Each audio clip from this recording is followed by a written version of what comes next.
Every step I take, I move my truth. Every time they tell me stop, I use every comment, hate that makes my fuel. Gather up my energy and boom, I hear them talking, saying the way that I move is so reckless. That is a part of my mind I've been blessed with, giving my blood, so I am relentless. This is the Keep Hammering Collective with the young guns, Wyatt Sebright, Nathan Endicott. Thanks for coming in, guys. Yeah. You're on the Keep Hammering Collective. What do you think? It's pretty neat. I appreciate it, Cam. Yeah, I you know, there's a kid around here. He must work for you, your PR person. Oh, Rhett. Yeah, he's been on me about, you got to have Wyatt Sebright on. You got to have Wyatt on. When's Wyatt coming on? So anyway. Yeah, and I just wanted to, you know, put it out there to make sure that I was not sending him out to do that. I'm like, dude, you're making me look like, I don't know. What are you trying to do here? You're going to make me look like I don't know if you were or you weren't. I don't know. Brett's a good kid. He's a lot of fun. Yeah, no, he pulled up and took a picture of me in the truck and gave you a shout out. So, but I just want to know, even without anybody saying it, you know, I've been watching you guys for years. You guys are dedicated to bow hunting. It's obviously what I love. It's what I've been dedicated to for my entire life. So I've been watching you guys, and you know, it takes a while. It takes a while for bow hunters to really give respect to each other. Right? It's like, oh, this guy, okay, we'll see what he does next year, and then next year, okay, pretty good, but we'll see what happens next. You know, it takes a while. Yeah. But you guys have been doing it a while. How long have you been bow hunting first? I think I started bow hunting when I was 13.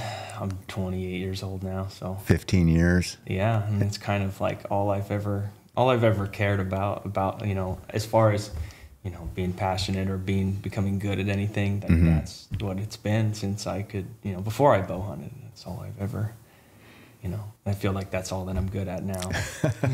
I guess just bow hunting. I don't know. That's all I've ever wanted to be. Good at having kids. I am good at having kids. Yeah. Shout out to my wife Shelby. Three on the way. Yeah. Wow. Well, one on Three the way. of. Unless, three yeah, of don't be three. asking for 3 on the way, bud. Yeah, that makes it a lot busier. Yeah. Yeah. No, Shelby's great. I love your family. It's been cool seeing you have success, but also see you raise families. Same with you, Nathan. I mean, how many kids do you have now? Yeah, we're at 4. 4, right? Jeez. We're just trying to keep up with Yeah. that. I know. Yeah, Yeah. that's what we're doing. We're just going head to head here on kids and animals. And I think Yeah. I'm winning right now, but I mean, Wyatt's younger, so he's got time. You're he's winning going to come back. on kids or animals or both? Both. Yeah. Oh, nice. I'm So, joking. so you're 30 what? I'm 35. 30. Yeah. See, so you got a couple years on them. Yeah, exactly. Yeah. Freshly 28. Well, I'm not as fresh anymore. A couple months ago. Okay. Yeah. So that first person talking was Wyatt, talking about he's got 3.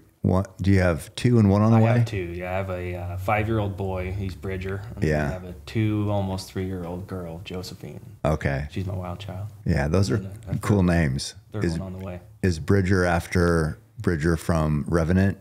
Yeah, Jim Bridger. Yeah, The yeah. mountain man. I know. The West. Everything That's like awesome. that. I actually kind of came up. Well, that was something that came across our plate, and then I was elk hunting in Wyoming. Oh. I think my wife was 9 months pregnant at the time, and I was decided that Bridger, that fit. Perfect. That was going to be the one. I'm like, this is good. Perfect. Do Bridger. If it was a boy, we always wait to find out. So Yeah. Yeah. I know. when it That's came out, I had Bridger. yeah. And what? How many do you have? I mean, you said 4, but what's the boys and girls? Girl, Breakdown. boy. Girl, boy. Oh, Yeah. 3 boys. Yeah, and Whoa. we're Aya East and Eldon. And so Aya is actually named Aya Kulik. So if you recognize that from... I don't. What's that? Oh, seriously? No. Oh, okay. I don't want to explain it right now because of the secrecy of hunting. Does that make sense? Oh, okay. Gotcha. Yeah. Yeah. Now it does. Yeah. Okay. And then what was the other names? Easton, he's Yeah. the next boy, and then Eldon is the youngest. He's 2 months. Okay. Yeah. Nice. So, yeah, love my kiddos. Of course. Well, you know, and that's a big part of being young hunters too, is if you're also raising a family. To be a good bow hunter, you have to be out there.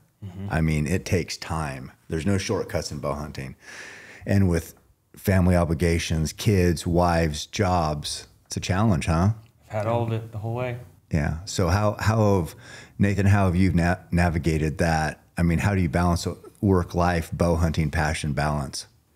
Well, I guess, you know, our partner, like my spouse, Sammy, she, without her help, like none of it would be possible. And so it's really just a teamwork effort. And it started early on. And she just knew right away, coming from my family, it's like, hey, if you're marrying into this thing, then you're going to understand how important hunting is. And Sammy was on the same page for a long time. And I took her hunting before she ever really knew much about hunting, right? Like I was taking her out and getting her exposed to it. It was really hard at first. And then she saw an animal die. That was hard, but she got over it. And then she's like, I want to hunt. I'm not sure if I could kill it. Boom, she killed an animal. And so it was this progression of bringing her up into hunting. Yeah. And then now she's like, I wish so badly I could go, but I want you to go. I want you to go get one. Go get one, you know? And so she's like my teammate. See, that, you know, a lot of guys don't have that. A lot of guys have to, like, it's an issue with the wife, you know? So it can be, you know, we need bow hunting because it makes us who we are. When it's a struggle or a fight just to get in the woods. We got her a deer this year. Yeah, too. I saw that. Yeah, I had Benfit on my chest. I had the two on the double bob. It's like literally a comedy show. And the whole time I'm thinking, like, is this ruining everybody else's hunt? Because my kids are so loud. They're shrieking and screaming. And we actually got a pretty buck. Nice. Yeah. He must have been deaf. Yeah, I mean, from all the rifle shots going out, his ears were ringing. You couldn't hear the difference between a child scream and the ring of his ears. Quite the popular spot this year. Yeah. We won't talk about that. It was like literally a highway where we shot this buck. Really? Too. Yes. Yeah. We actually had spectators. When was it? First week in November. Yeah. It was the day before Jeff got here, probably the 3rd. Yeah, it was. You know, I hated how late rifle season went this year. I got real depressed there. Oh, I was seeing just giant bucks. Just everybody who went out killed a giant buck. I'm like, oh my God, there's gonna be no deer left. You had to be. Well, it's really sustainable. So. Yeah, next year we're gonna see what it looks like next year. You had to be dedicated to that bow and arrow to bow hunt blacktail this year. I was talking about it with my buddy Ryan, and I'm like trying to think. I'm like, well, who's bow hunting this year? I'm like, me. Nathan, Wayne. As far as like the notable names, I don't know. There's like 6 of us in the valley that are bow hunting this year. So everybody else, because for those that don't know, the rifle season, well, everything was pushed back a week for whatever reason this year. So bow season didn't even end till October 1st. And that is late for archery, for elk, obviously. But then that pushed rifle deer season back a week, which put it like into prime rut almost. November 10th. Pre-rut, prime pre-rut, which is when you kill bucks. Because they're running around. The bucks are cruising. They lose their head. Yeah. And they're rifle hunting when those big bucks are up on their feet. And it was just devastating because, bucks were just getting crushed. Technology is at an all-time high. There's stuff that it's getting used out there that it's like, it's crazy. I went to the ODFW meeting, you know, it was 2 years ago, the one at Sizzler, where they always talk about the changes in regs. Yeah. And they're announcing this right after talking about population changes from global climate change.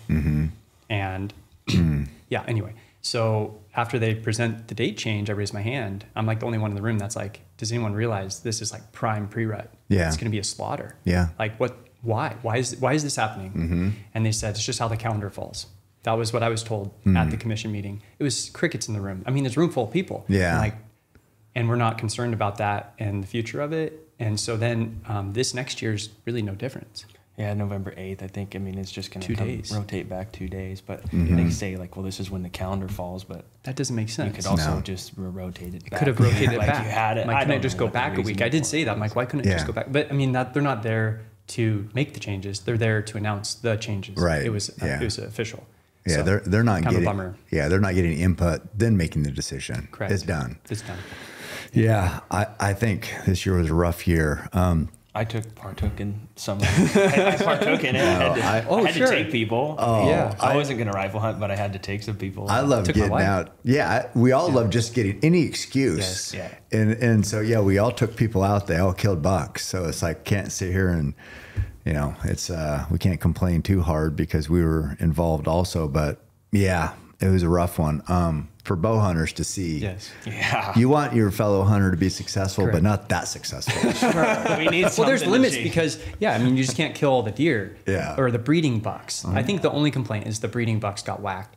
So in a couple of years, we see population decline. Yeah. And then people are going to be a little upset about how poorly managed it is. But we all took part in it because Yeah. it was legal. That was the legal hunting season. So Yeah. why not? Tanner made a good point that hopefully the guys who went out there and killed big bucks all of a sudden think that they're like these great hunters. And so now they hold out like these years coming down the road. They hold out like for that one. Remember that one time I killed that giant buck? I'm going to do it again. And then they just get shut out for like Is that the how rest ravel of their hunting life. works, though? Not usually. Yeah. Not usually. Not but usually. yeah, it's anyway, it's just it was a weird year. But God, it was fun to be out there. That's for sure. Yeah, it's like I was just, again, my buddy Ryan, we were talking about it, and it's like, I think of all the months in the year, I look forward to September the most. Like, you know, you get done with this, and then it starts to be summer. You lead up to the archery elk hunt. That's kind of the, you know, that feels like the peak of your year. But man, once that wraps up, you get me into November. By the end of November, I'm like, this is my favorite month of the year. Yeah. It's just Yeah. the blacktail rut is so much fun. It's just So addicted to the blacktail. probably because we grew up here, and you know, it's just we're so familiar with the change in the season Yeah. and these, you know, special little deer we get to chase around. So Lots of people asked, are Yeah. you going to switch to any lethal weapon season? yeah, I'm like, oh yeah, I had No, why? They're like, the dates are prime. And I'm like, but no. no, Yeah. Like, it is so special that time that I have, you know, with my bow out there. I want to trade for anything. Yeah. It doesn't matter if the dates are better. They And- could push us outside the rut. We I'm still did gonna- good. We still did good, even with the screwed up season. You Yeah, know, I mean, you yeah. guys killed giant blacktail. We'll get to that. I killed a pretty good blacktail. So, I mean, for this year, we got it done. in all honesty, I would have to credit some of my success on killing that buck due to the fact the season was as late as it was, because I had to sit back on my hands and scout instead Yeah. of hunting. So Right. Same. Yeah. My target buck got whacked. yeah. Yeah. So I would not have killed that buck had I been focused on a different deer. Got shot by a muzzleloader. Oh. The one I was going to go after. Really? So what are we Seriously, doing I brought the complaining? sheds to show you. We shouldn't be complaining. We should No, be thanking no, the yeah. deer. Hunters Can't complain complain. now. Hunters complain no matter what. No Yeah. matter what. Yeah, I mean, you mentioned the technology, and I'm not a rifle hunter. I take people out, and usually I'm just trying to figure out the gun, and like, because usually we borrowed a gun, and Sure. because I don't even know what happened to my guns. But anyway, I took this runner out, Kat Bradley, and we were getting her set up with Kevin Akers' gun, and we're at the sweet range, and I never shoot a rifle, never. But anyway, they had this long thing out there at 988 yards, and I'm like, what caliber is this? And I was thinking like, God, I wonder if I could hit that thing. And you know, there's a program on the phone, so you get the scope dialed in, you get the yardage dialed in. It's got all this stuff dialed into where you hold right on at 988 yards. It's like a 24 power scope too, so you dial it all the way up. You got to rest there, and I'm haven't shot whatever. Nailed the steel at 988, so 1,000 yards. Yeah. And for somebody who never shoots, That is ridiculous. yeah, Yeah, it's largely it can largely be plug and play. it's what if it you have is. the right person to set you up. Yeah, and Some of them out of the box, you know, you can pay enough money to get them out of the box. Crazy. You can do that. It's wow. It's wild. And then, you know, I mean, Then to see me, at night now. yeah, now there's kind of there's a method people have for finding deer right now that's Yeah, not good. the illegal. thermals. Yeah, it's Yeah. illegal, but the amount of people we're seeing running around the woods with them. Is it illegal? Yes. It is. Because It in says some it. states it's not. Yeah, no, it's Absolutely. In It wasn't. Oregon. Scout, was- locate, or hunt. It's illegal. Yeah. So Well, that how's means it if you're a worded? hunter, It's worded with it's this, illegal. scout or hunt using an infrared Or locate. Yeah, infrared So device. yeah, I've never even, I've heard about it, but I thought it was like in the taking of big game. So, but Oregon says you can't use it to scout either. Can't Correct. use it to scout or Perfect. to hunt, but Yeah. hard to justify owning one. it's tough to, I guess it's tough to enforce, or I don't know, because nobody's been popped for it, but there's a lot of people doing it. Really? Yeah, Yeah. there's Oh, probably I some didn't know guys that. listening that are looking down at their shoes right now because Yeah. they know who they are, but that's yeah. okay. Yeah. Yeah. I know. That's always the battle of technology. You know, I mean, it's hard to know where to draw that line. It is. You know, you want to be an ethical hunter, You want to be able to deliver a merciful kill on the animal. And so there's things that help you become more proficient at hunting and do that. Yeah. But there's also things that like, what is this? This seems like it's something else, you know, like, I don't know. When all of a sudden something can't hide. You want, right. And what I don't like, you want to have some kind of a challenge. What I don't like about it, because we were talking about it, I think, when I can't remember, maybe I had Truett down there. And if you have to glass a giant unit for a buck, that's hard. It takes time. It takes freaking time. Hard. But if you can put thermals up and just pass over and see heat, that takes no talent. You could scan and efficiently cover like 10 units in the time it would take me to cover one. Right. And then I'm still going to miss stuff, even with the best glass and being an experienced glasser. You're still going to miss stuff. Right. Well, that's part of being a good. That's part of being a good blacktail hunter's glassing. That was the huge thing, you know. Yeah. It was always had a ton of respect and still do for a lot of rifle hunters that, you know, man, that he's a really good glasser. He knows how to locate bucks. He knows where to be. But now it's like there's become such a shortcut anymore that everything's jaded. Even if a guy is doing it right, it's tough to. So if you can wait a heat-seeking optic type thing or heat registering optic, see the buck and then shoot it from 1,000 yards. What's it about? Really defeats. Is that even hunting? No. I mean, what's the hunting part to it? I know. Yeah, I don't know. You're becoming a selective killer at that point, I guess. Yeah. I don't know. I just really want to promote things that align with my thinking and core values in hunting. And so a lot of the stuff I do is I really try to do that. And I hope that people would gravitate towards feeling good about the hunt as opposed to I killed something really big. Yeah. And so that's a lot of the work that I do with my outreach in the way that I can. Your outreach. Do you have a program? Or you mean just your influence or your messaging? I'd say that people contact me for help. And then also I dabble in filmmaking. Yeah. So I think within the filmmaking, you're getting serious. I try to encourage the journey. Yeah, and sure. Like the deeper meaning. Correct. Yeah, within it. And so hopefully people grab onto something more than just that killing process of it was really far and I made that shot and I potentially used something that was illegal. Like hopefully that's not the case. Yeah. Hopefully it's that, with my small reach, it's that, hey, I felt really good about how I hunted and I did it with hard work. Yeah. And that's way more meaningful than any other means. And you can still work your ass off and kill a buck with a rifle. Like, I mean, it's seriously, there's a right and a wrong way to do things. I don't want to make it seem like we're bashing rifle hunters or whatever. No, because I'm not bashing rifle hunters. Because people can look at what we do and say like, well, you practice it, 160 yards with your bow. And it's like, how are you any different? I understand. Yeah, sure. I get. There's technology advances in archery. I get it. We're just saying that it would be nice, drawing that line is always difficult, but it would be nice to err on the side of let's keep the journey, kind of what you're talking about in the experience pure as possible. Mm-hmm. Yeah. Let's keep it to we're still hunters. We're still immersed in the land. We still have to have woodsmanship and understand animals. We still have to have all these things to be successful. Cause that's what makes hunting what it is. Sure. That is hunting. Exactly. Using your instincts, your intuition and everything that you've learned over the years and putting it together to put yourself in a path or sneak into, and there's these animals on their home turf.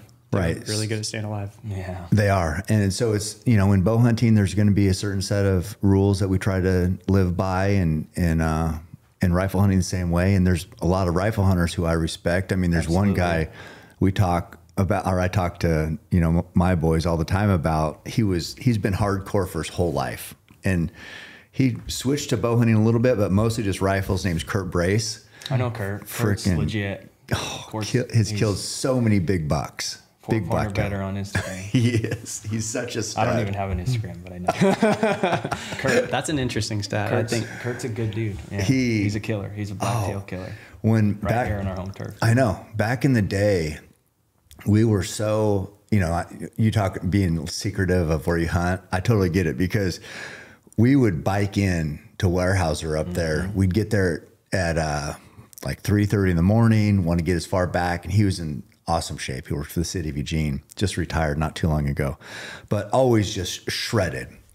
And then we were so worried about people knowing that we parked at the main gate. So they, you know, I think he killed like a 160 buck up Marcola. I don't think I've seen that. At one time. And so he, you know, to, I don't know, kind of hide where we're hunting, he would park at the high school, which is back down in town. That's a long ways back. Yeah, just so his truck wasn't at the main gate. And so I totally get trying to protect. If you've worked your ass off to find a good area, hey, we don't want to be announcing it on a podcast. Which, you know what, I was listening to you on Joe last week, I think it came out.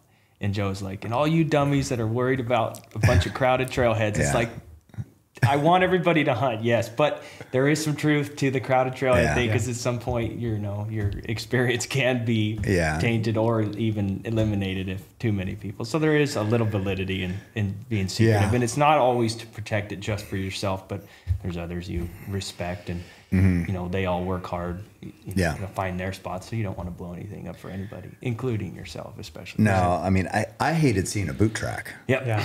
I mean, if I saw a boot track, I'd be like, oh my God, just drive me crazy. Yeah. Because you always want to have in your head that you're in new country. You're like, who knows what you're going to find? It's untainted, you know, it's untouched. Virgin.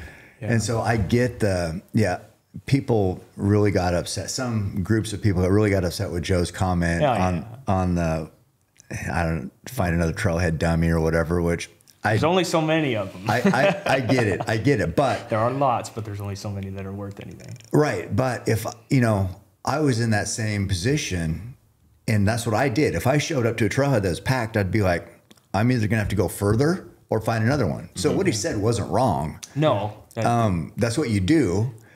But yeah, I mean, they, you know, whatever. People are going to have something to say, but I understand. We have, I mean, Western hunting is amazing.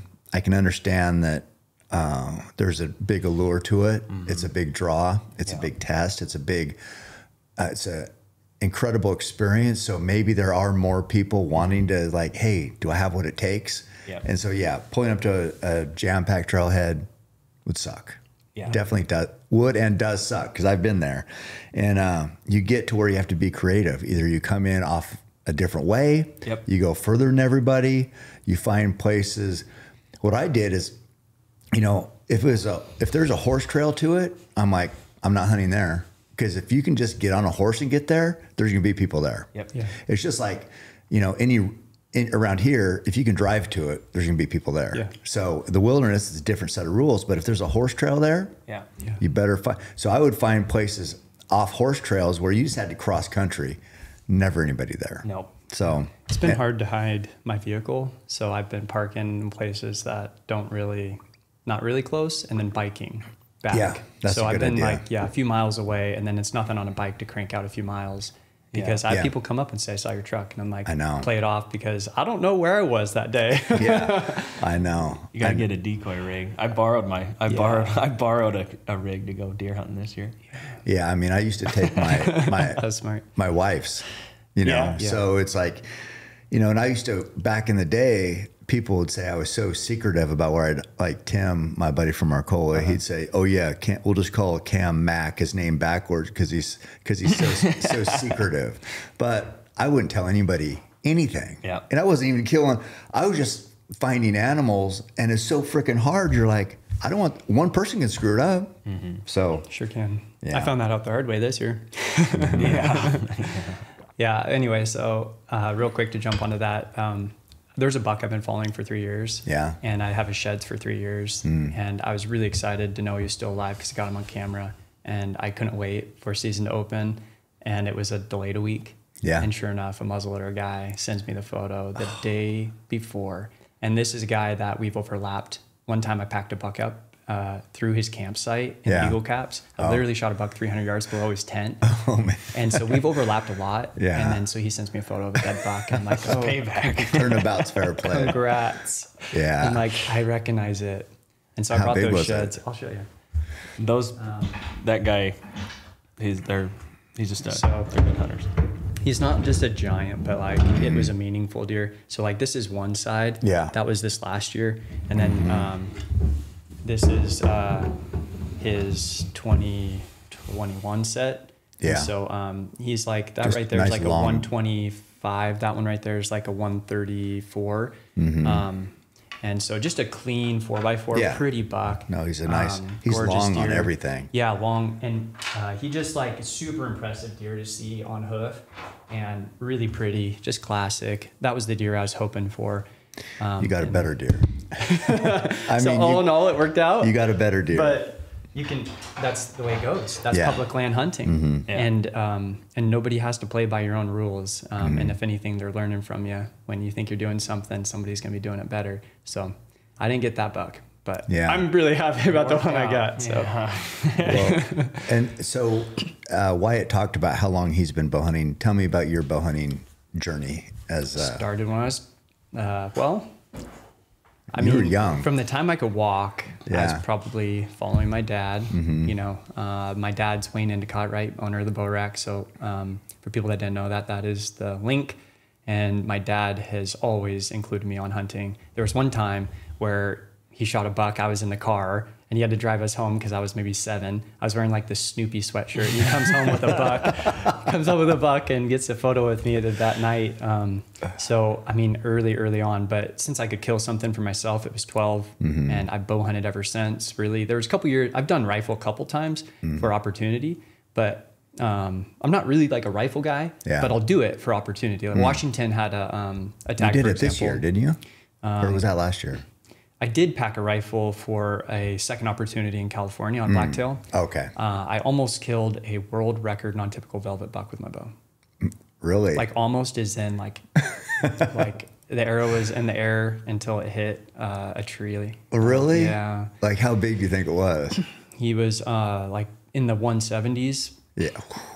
I have film of him, and I'll eventually make a film. I documented my story pretty good. It's really a bummer that I didn't get him. It was a long shot, right? It was a longer shot. Yeah. And it's a big buck. Yeah. Basically, he's a 4x4 that would have been like a 135 frame, but every single tine had an extra. Oh man. Yeah. If you could just imagine that. So yeah, G2 through 4, just everything had an extra tine matching length. Whoa. And symmetrical. Oh man. And just like, what is that? And it was an area I scouted. In the wilderness down there? It was in a roadless area. Yeah. Well, I mean, can't give too many clues. Yeah, Trinity Alps is a huge. It's like double the Eagle Cap. Yeah, in something marbles, like that. Marbles is, I've killed. I went one time and killed a buck in the marbles, but yeah, it's big country. For Big sure. country. Yeah. Hard work. Nobody else. Yeah. No one else around. Just me. It's hot usually. Hot as Yeah. hell. Not a lot of water. Yeah. Super hot. Did not get that buck. So. So I did go back with the rifle. Okay. So long story short is I've done rifle a couple times, but mostly an archery guy. Yeah. And then I'm 35. So been bow hunting a while. 20 some years. Dad always packed me around, and I've been more unsuccessful than successful because of all the young years with, older Yeah. equipment and Yeah. just trying, but I didn't start with rifle. That's for sure. Yeah, no, I know you guys from the get-go been bow hunters, which is hard. I mean, I was a rifle hunter to start and then didn't switch to bow until I was later in my teens, basically. But bow hunting's hard when you're young and your arrows are going slow and you're not a lot of poundage and the equipment, was not what it is today. Right. It's challenging. I think I did rifle hunt my first year. I was pretty small, so I think that had a lot to do with it. But killed a nice buck that year. But the delayed gratification and success that comes with like bow hunting from a young age, I think, played a lot into the desire that I have now. You want for it for so long, and then things finally start to fall into place, and you start to figure some things out and be able to make shots on animals. I think all those years of not having immediate success, it seems to be important for later on in life. I think so. I'm happy too. that I came up not having a ton of success. We People- always killed stuff, I guess. People say that after they've like quote made it and had success, they're happy for those hard years. But when you're in the hard years, it really sucks. Yeah, but they're important. They are important. If you're in those hard years, keep cutting it out. Yeah, don't give up. Yeah, looks like you got something to say. Oh no, it just flashbacks of memories of all the things I've screwed up bow hunting. You know what I mean? I know. And it ties into my story this year. I used to say that. Well, you know, now I have some animals, but I used to say, me and Roy used to say, if we had all the animals we screwed up on, we'd have like the best trophy room ever. My room would look like yours. Because it's just giant bulls, right? Or bucks. It's like we screwed up so many. You know, I can think of, you know, Roy had target panic for a few years and just could not get that pin up. And oh my God. It's just, or Target was in panic the survivor. Yeah, or was in the shoulder blade. So he had to switch to recurve, and that kind of cured it. That. Then he came back. Yep. And it's yeah. So we definitely, when you talk about screwing up on big animals, man, we had our share. Cabela's and Bass Pro Shops is a sponsor of the podcast, and that's especially powerful for me because I remember when Cabela's came to Springfield, Oregon, and I actually played a role in the opening of that store. Instead of cutting the grand opening ribbon with scissors, I shot it with an arrow, and it was just a monumental thing. I mean, everybody here in town was talking about, hey, are you going to go to Cabela's? Can you believe Cabela's is coming here to Springfield, Oregon? So I know what a staple those giants in the industry are. And it's one of the first places people go when they're looking to get geared up to become a hunter, is they go to Cabela's and buy everything they need. So I'm very excited that we've partnered together and we can help open up those outdoor and hunting opportunities to listeners of this podcast. Hey guys, you want to be as smart as famed neuroscientist Andrew Huberman, PhD at Stanford? Well, sadly, that's probably not going to happen. But I did find something that can help, and that's HVMN Ketone IQ. I actually downed one right before reading this, so if I sound decent, it's probably why. Because I'm not sure if you guys realize how much brain power podcasting takes, but whatever I can take that will at least make me sound smarter, I'm in. Ketone IQ is a clean energy boost without sugar or caffeine. Ketone IQ increases your blood ketones. I'm not on a keto diet, but by taking Ketone IQ, I can achieve the desired focus and energy for explosive workouts that ketones typically provide to those in ketosis. You can find Ketone IQ at your local Sprouts or online at hvmn.com. Use code CAM, C-A-M, for 20% off your first order. So your buck this year, tell me that story. All right. It's a giant 5x4. We have it here. Typical. He's a 5x5. Oh yeah, 5x5. But 5x5. generally, I mean, kind of like a big 4x4, and then the G2 on the one side, on the left side splits, and then a drop tine on the right side. Just an epic, just an incredible blacktail. Yeah, he's a pretty buck. Yeah, and he's like over 140, right? Yeah, Wyatt scored him. We scored him. He's got I think 141 inch typical 4-point frame, and he's got a 6-inch drop tine here and an inch and a quarter tine back there. Like so he's 148. 148 and 3/8. 3/8, Yeah, pretty amazing buck. That's a big blacktail. So that's pretty crazy story. Yeah. So I've kind of touched on a few different things. If you talk about if you're the unedited version, you can make it like you can make it an outdoor channel story if you want. Perfect shot, dead.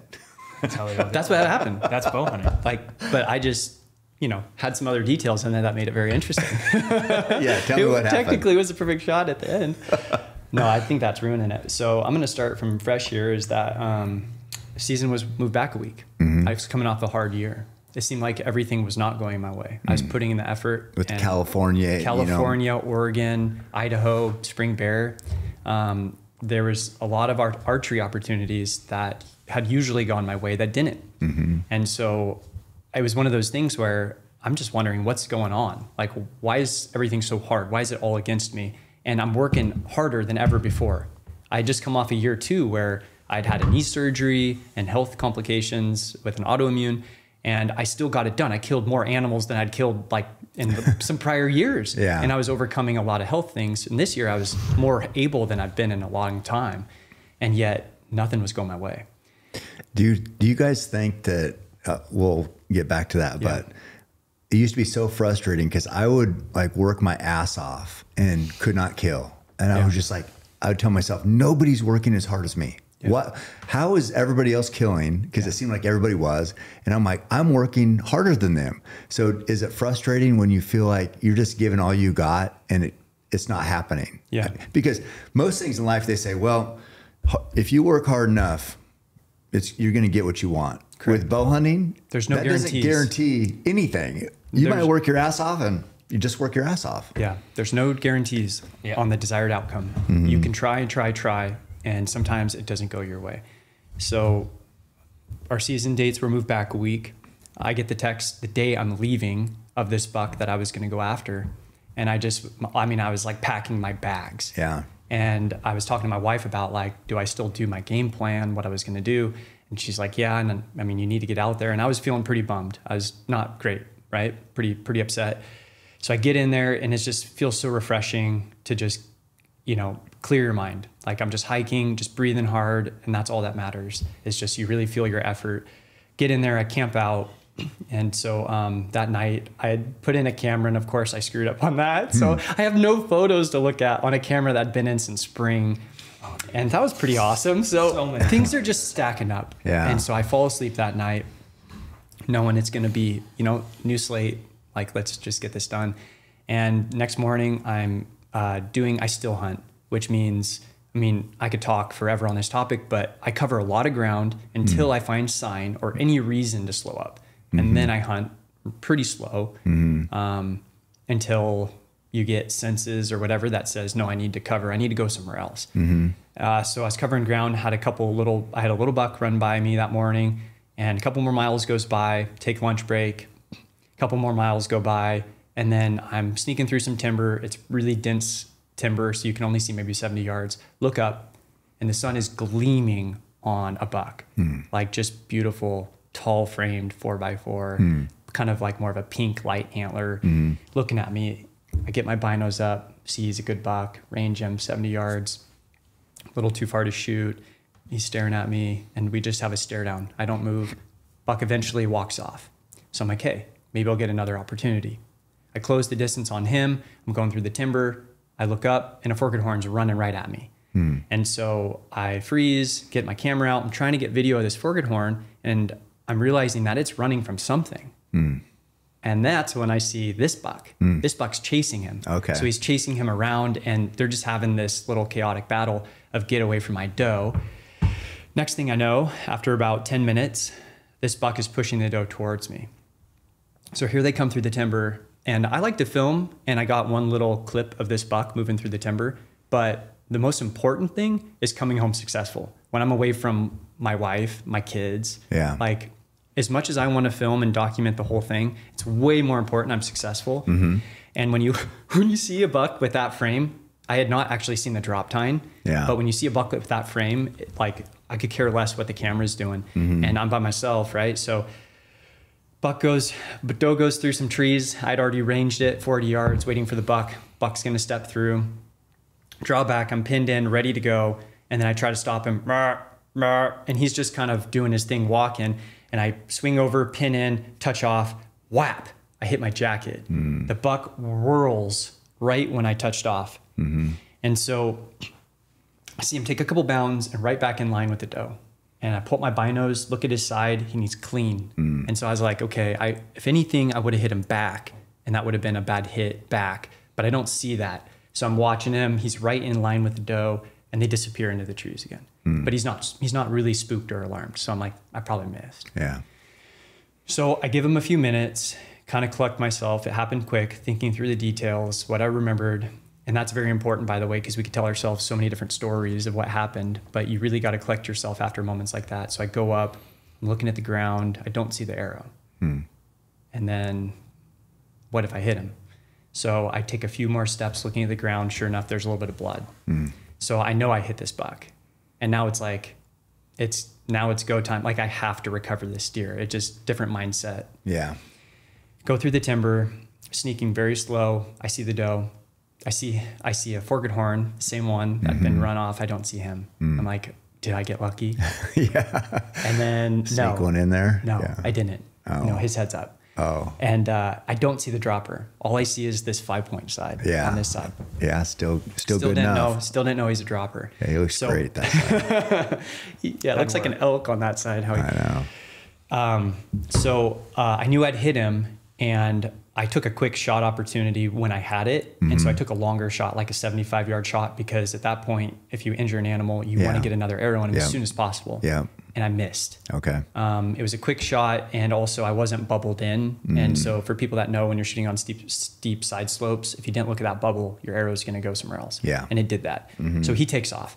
I go up there, and there wasn't a ton of blood at all really to deal with. And after he'd run, there was a little bit more, and I'm dropping onyx pins to try to map where he's headed, and it's running out of blood. I'm getting later in the day. It was noon. Like how much blood were you finding? Kind of looked like maybe I hit an artery, and it looked like every time you went over a log there was a smear, and then it kind of quickly changed over to drops. So I knew it wasn't a fatal hit, it wasn't a body hit, Right. It was something low, and usually you could tell a lot from a blood trail, and I'm going to talk a little bit about that maybe on this story. Yeah. So hopefully you're still following along here.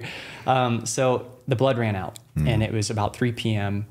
And I'm realizing that at this point in the dark timber, I'm not going to be able to really get a good shot opportunity if I bump him. And so instead, I dropped down into some bluffy, steep stuff and was zigzagging to try to cut like a blood spot to be able to track, where I could go for the next day. Yeah. And that was my game plan, was like, I know he's not fatally hit. I know it was probably it was something enough to follow, but not a great hit. And he'd be alive the next day. Like, I knew this for certain. So it's almost dark, and I peel off, and I go back to my tent. I text my dad. I had one bar service. Text my dad, and I'm like, hey, this is what happened. Told him the full story. And he's like, hey, if you had something to go off of, I'd help you, but you don't. So, I'll see you tomorrow maybe or whatever. But next day goes, I wake up right at daylight. I'm hiking through the timber. Of all things, my dad and I meet up. And so I tell him the story again, and I explain to him in great detail what I'm planning to do now. And I'm like, I just have to find this buck. And was he camped up there too, in a different place, or did he walk in? Different place, yeah. And it just so happened we crossed paths. We didn't plan it. Yeah. And so I explain the story, and he tells me kind of again, like, hey, if you had something to go off of, and then us together are going to make double the sound, double the noise, Yeah. it would never really work out. Right. And what stands out to me is that I described a process of looking for the buck that did not match what I ended up doing. And I was telling him how I thought, maybe if an injured animal wanted to go bed by itself, it would go out in a flat. And so I described I was going to go start gridding a flat, and hopefully I jump this deer and get another arrow in it. And I didn't do that. I went back to the last blood. And I get down on the ground, and I'm just doing every like forensic work to like, where did this thing go? And he took a slight turn from where I'd last had blood. And so I followed another 30 yards. And then sure enough, it's like I'm on the tracks. And was there snow or just in the... No snow. Okay. Just dark timber, pine needles. Okay. Like nothing. Every once in a while, there's a smear on a log. So I had already assumed I hit low leg. Yeah. For him to have rolled away, I had to have cut something low. Yeah. So after I split up from Dad, I got on that blood, followed it, dropped another pin. Sure enough, I had a line now of where he probably went. And I dropped down into some more cliffs, and I zigzagged again for another hour and a half, come back up to a spot where I'd left off to go into the cliffs, go over a ridge, and I'm looking down through some big old growth timber, and I see movement. Pull up my binos, and I'm like, holy crap. Like, I'm shaking, I'm freaking out in my mind already. And it was him. And not only that, I had not seen the dropper until that point, and the sun's coming through the timber, and it's like glowing. It's like shining. And I'm like, I never saw that. Like, what the heck? This is got to be the same buck. It's like a chocolate antlered. We don't have a ton of bucks that would resemble this frame. This is an anomaly. Like, I pick a lot of sheds. I brought some. They don't look like that. The buck's 40 yards.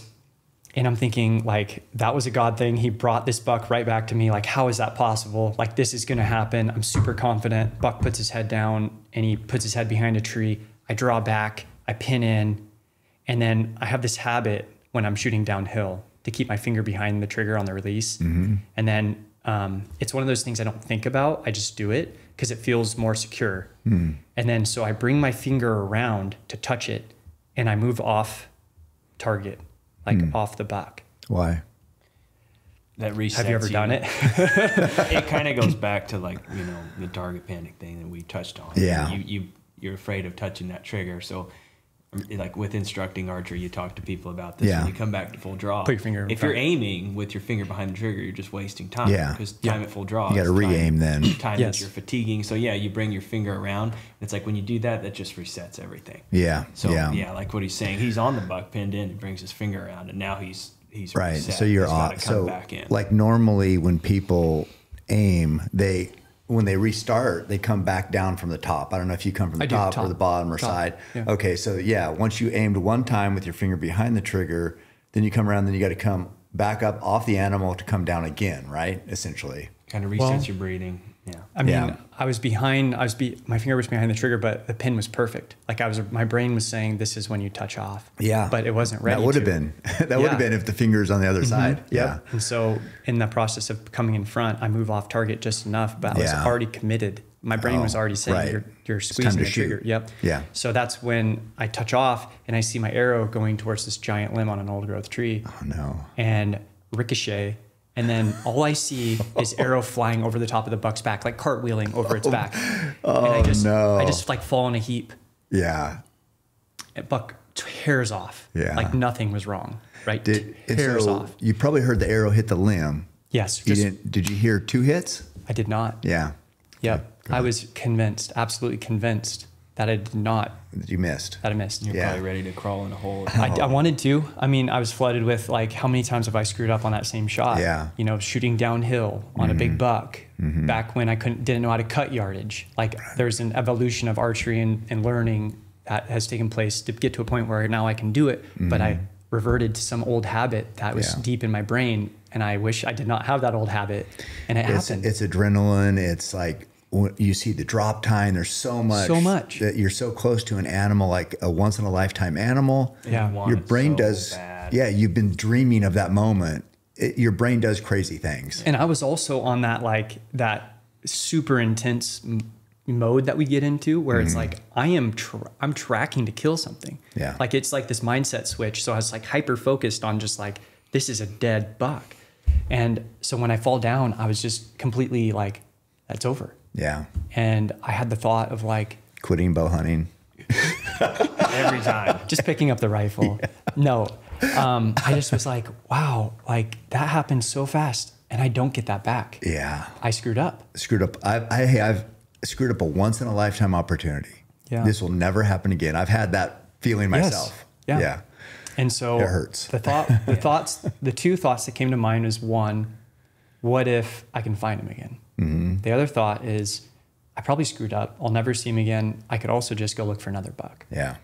But I was more on the camp of like, oh, this is a giant. I saw that dropper. Mm-hmm. What if he's just down the hill 100 yards back to feeding? He Yeah. didn't know what happened. Mm-hmm. He had no idea I was there.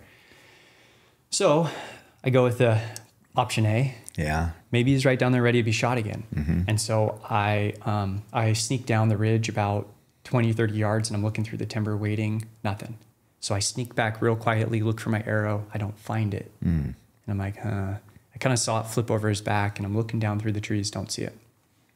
So go back and I kind of sit down in the timber again and I'm looking down, just hoping I catch some movement. Maybe he's down there chasing a doe around something, nothing.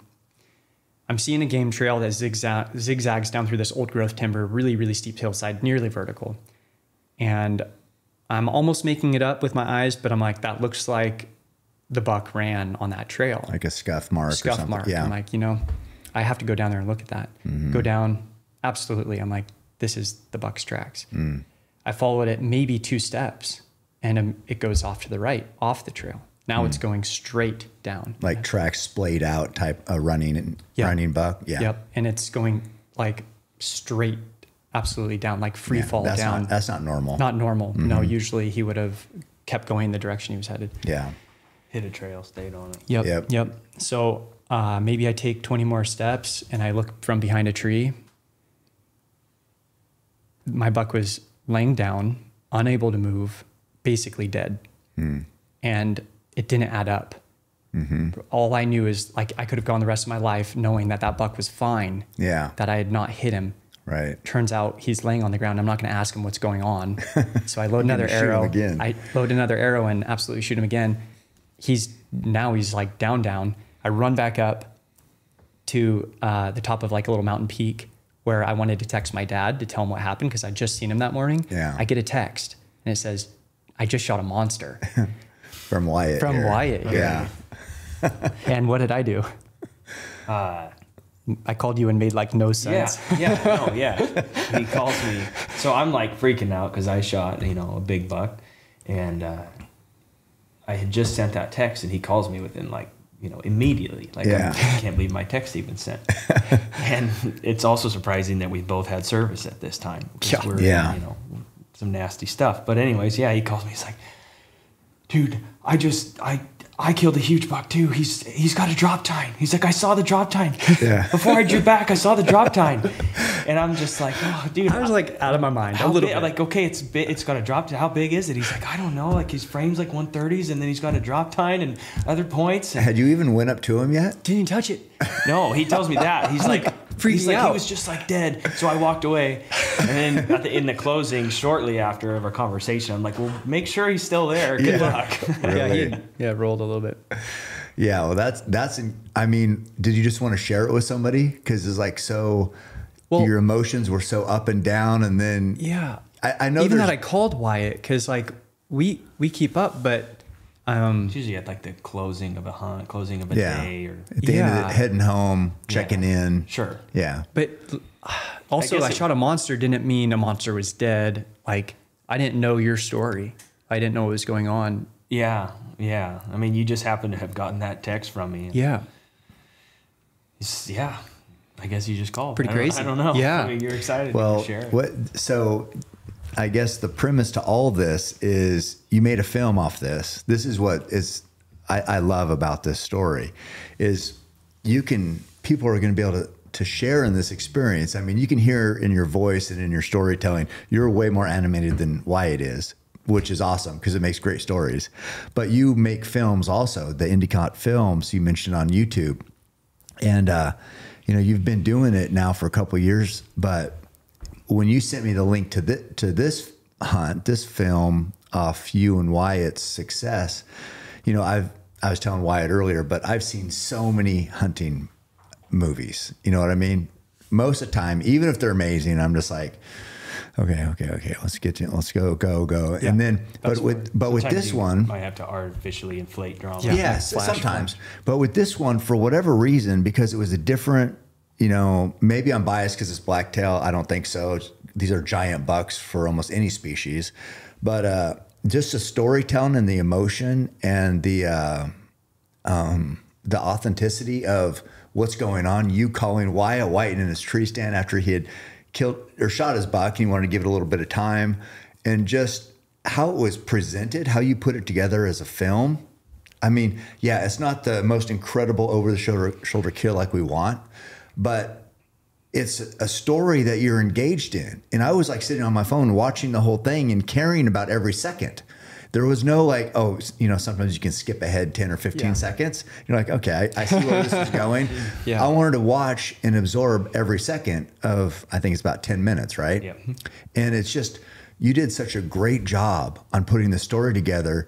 And these bucks are once in a lifetime bucks for any blacktail hunter. And you guys shot them at virtually the same time. Basically same time, yeah. And shared the experience. And we get to see it now. Yeah. And so I'm like, I know you guys wanted to wait for the full draw film tour. And I'm like, I'm lobbying no. How can we say no to that? Let's get this out right now because I just love it. And it's just bow hunting at its realest and most passionate. And that's why we do it. And that is an insane buck. Yeah, so Wyatt's buck, your buck was 148. Wyatt's buck is just this giant, you know, people will watch this, but if they're just listening, it's just a giant, heavy, the mask goes out, it's just crazy. It's a 4x4 with kind of a split eye guard on the one side. You know, out west here, we don't count the eye guards when we say what the buck is. So he's a 4x4 with eye guards, a split brow on the left side, but just the mass is insane. And he's got, you know, he's been rubbing on trees. He's got pieces of trees stuffed in his burrs down there at the bottom of his base. But the mass that carries out is incredible. Yeah, and we taped this one at 154 and 7/8. You know, course, it's highly unofficial. I mean, I feel like we run a decent tape, but just for a frame of reference, we don't. I mean, he's 20 and quarter inside, 22-inch main beams. He's got just, I guess, proportions on a blacktail that you don't usually. You don't usually see that. You know, we don't live and die by scores. We do it so everybody wants to know about what the buck is, a reference type thing, and it's like, so that's 152.4. 154. 154. Yeah, that's what we came up with.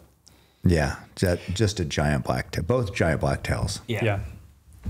Phones can do a good job of distorting. So I think anymore, the only reason I care about scores is because I just want to know how big it is. Yeah. Because I can't trust the photo. It's a good frame. It's a baseline frame of reference. But one thing with blacktail we've talked about quite a bit is it's like, and you'll agree with this. I mean, with the buck you killed this year, it's a 3x4, but it's like, there's so much about blacktail that isn't score. Score doesn't make up a buck. It's just like some of them, you might kill a 3x2 that has the same frame as this and mass. Huge. It's awesome. They're just special bucks. I don't know. Maybe it's because we grew up with them, but just how sneaky they are, how rare it is to see them.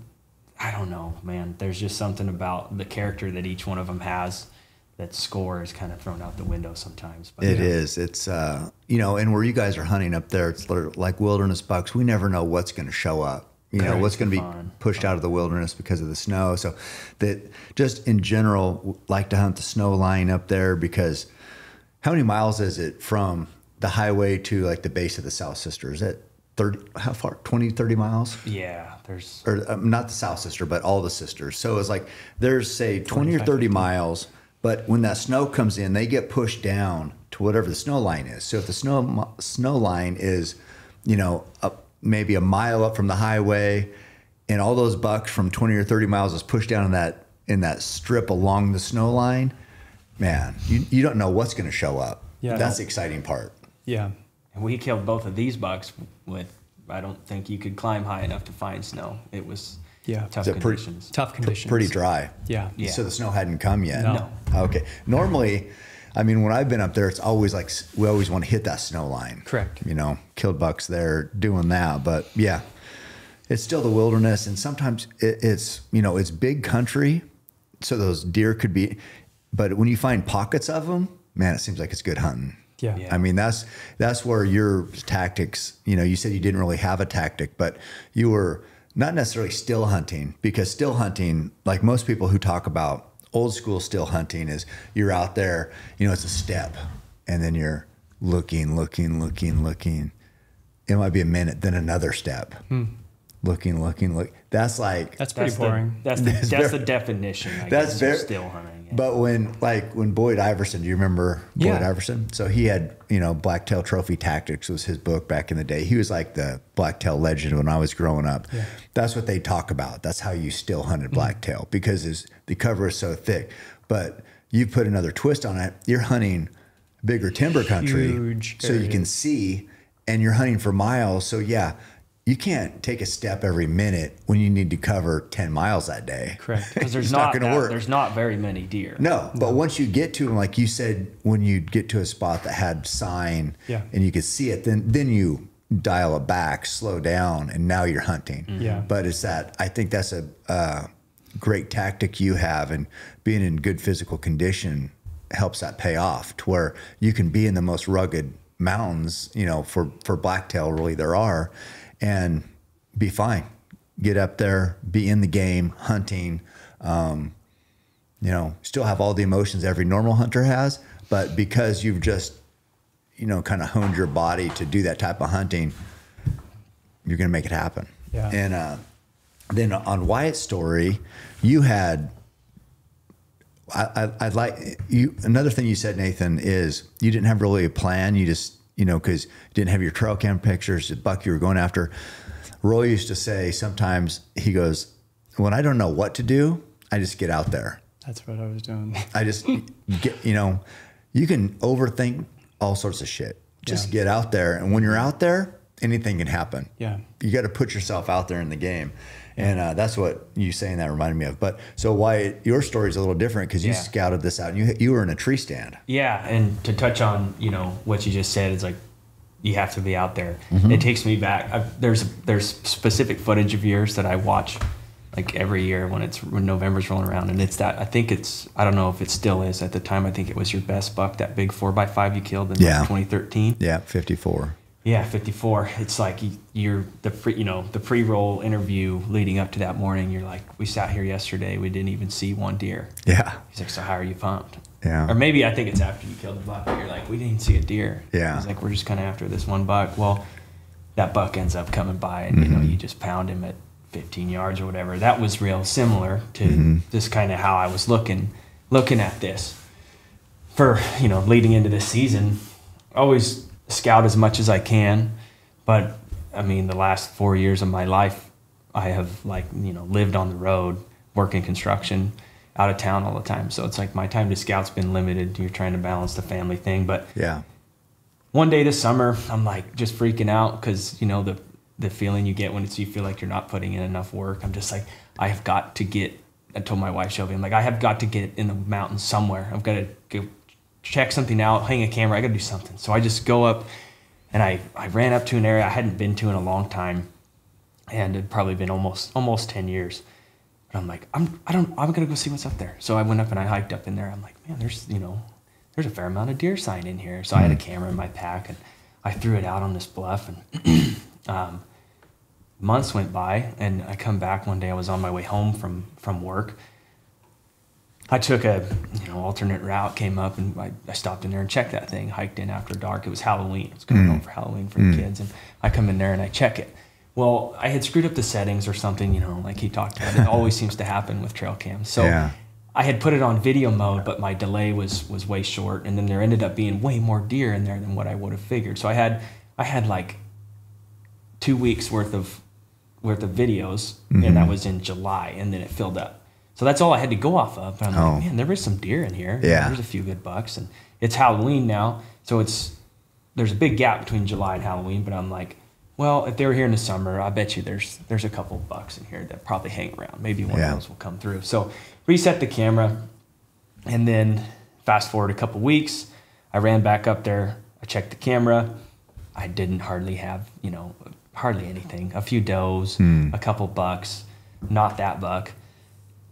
So then we got like one more week until season starts. So that weekend, a week before season started, me and my buddy Ryan were up, and we kind of partner up and run cameras together. He's kind of my apprentice, I guess you could call it. But he helps me run trail cameras in some areas and stuff, and hang stands. And we made our rounds that weekend, checked a bunch of cameras, hung some stands, putting in the work. Still didn't have a game plan. It's looking pretty slow, man. We're griping about, man, normally we'd be hunting this weekend. This sucks. So, then it goes all the way around, and I have the Friday off before season starts because we're off for Thanksgiving. And it feels like a travesty to not be able to be bow hunting on Thanksgiving. I know, but it's you know weird. what? Whatever. We're out scouting. So we go up there, and we check all of our cameras again. We hung one more stand.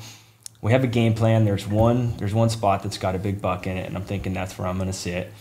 So we run over. I got one more left to check, and I got to drive to a different area. And we get over there. We hike up in, and I get to the camera and packing a tree stand with us just in case. And I'm flipping through, kind of the same, except Thanksgiving morning, there's one picture of a buck, and he's going like straight away from the camera out into this bluff, and he's a ways away from the camera. But I'm like, showing him, I'm like, dude, what do you think? I'm like, that looks like a big buck. He's like, yeah, it looks like a giant. So then now I hung a stand, and now I got one night to decide where am I going to be in the morning. Yeah. So I'm like, you know what, dude, you go hunt where that other big buck's at. That looks like a slam dunk, but I'm like, I just have to, I have to hunt the mystery. I have to chase. It looks like there's a giant here. I got to try it. Got one photo of him to go off of. So opening morning, get there. I got to leave my house at like 3 a.m.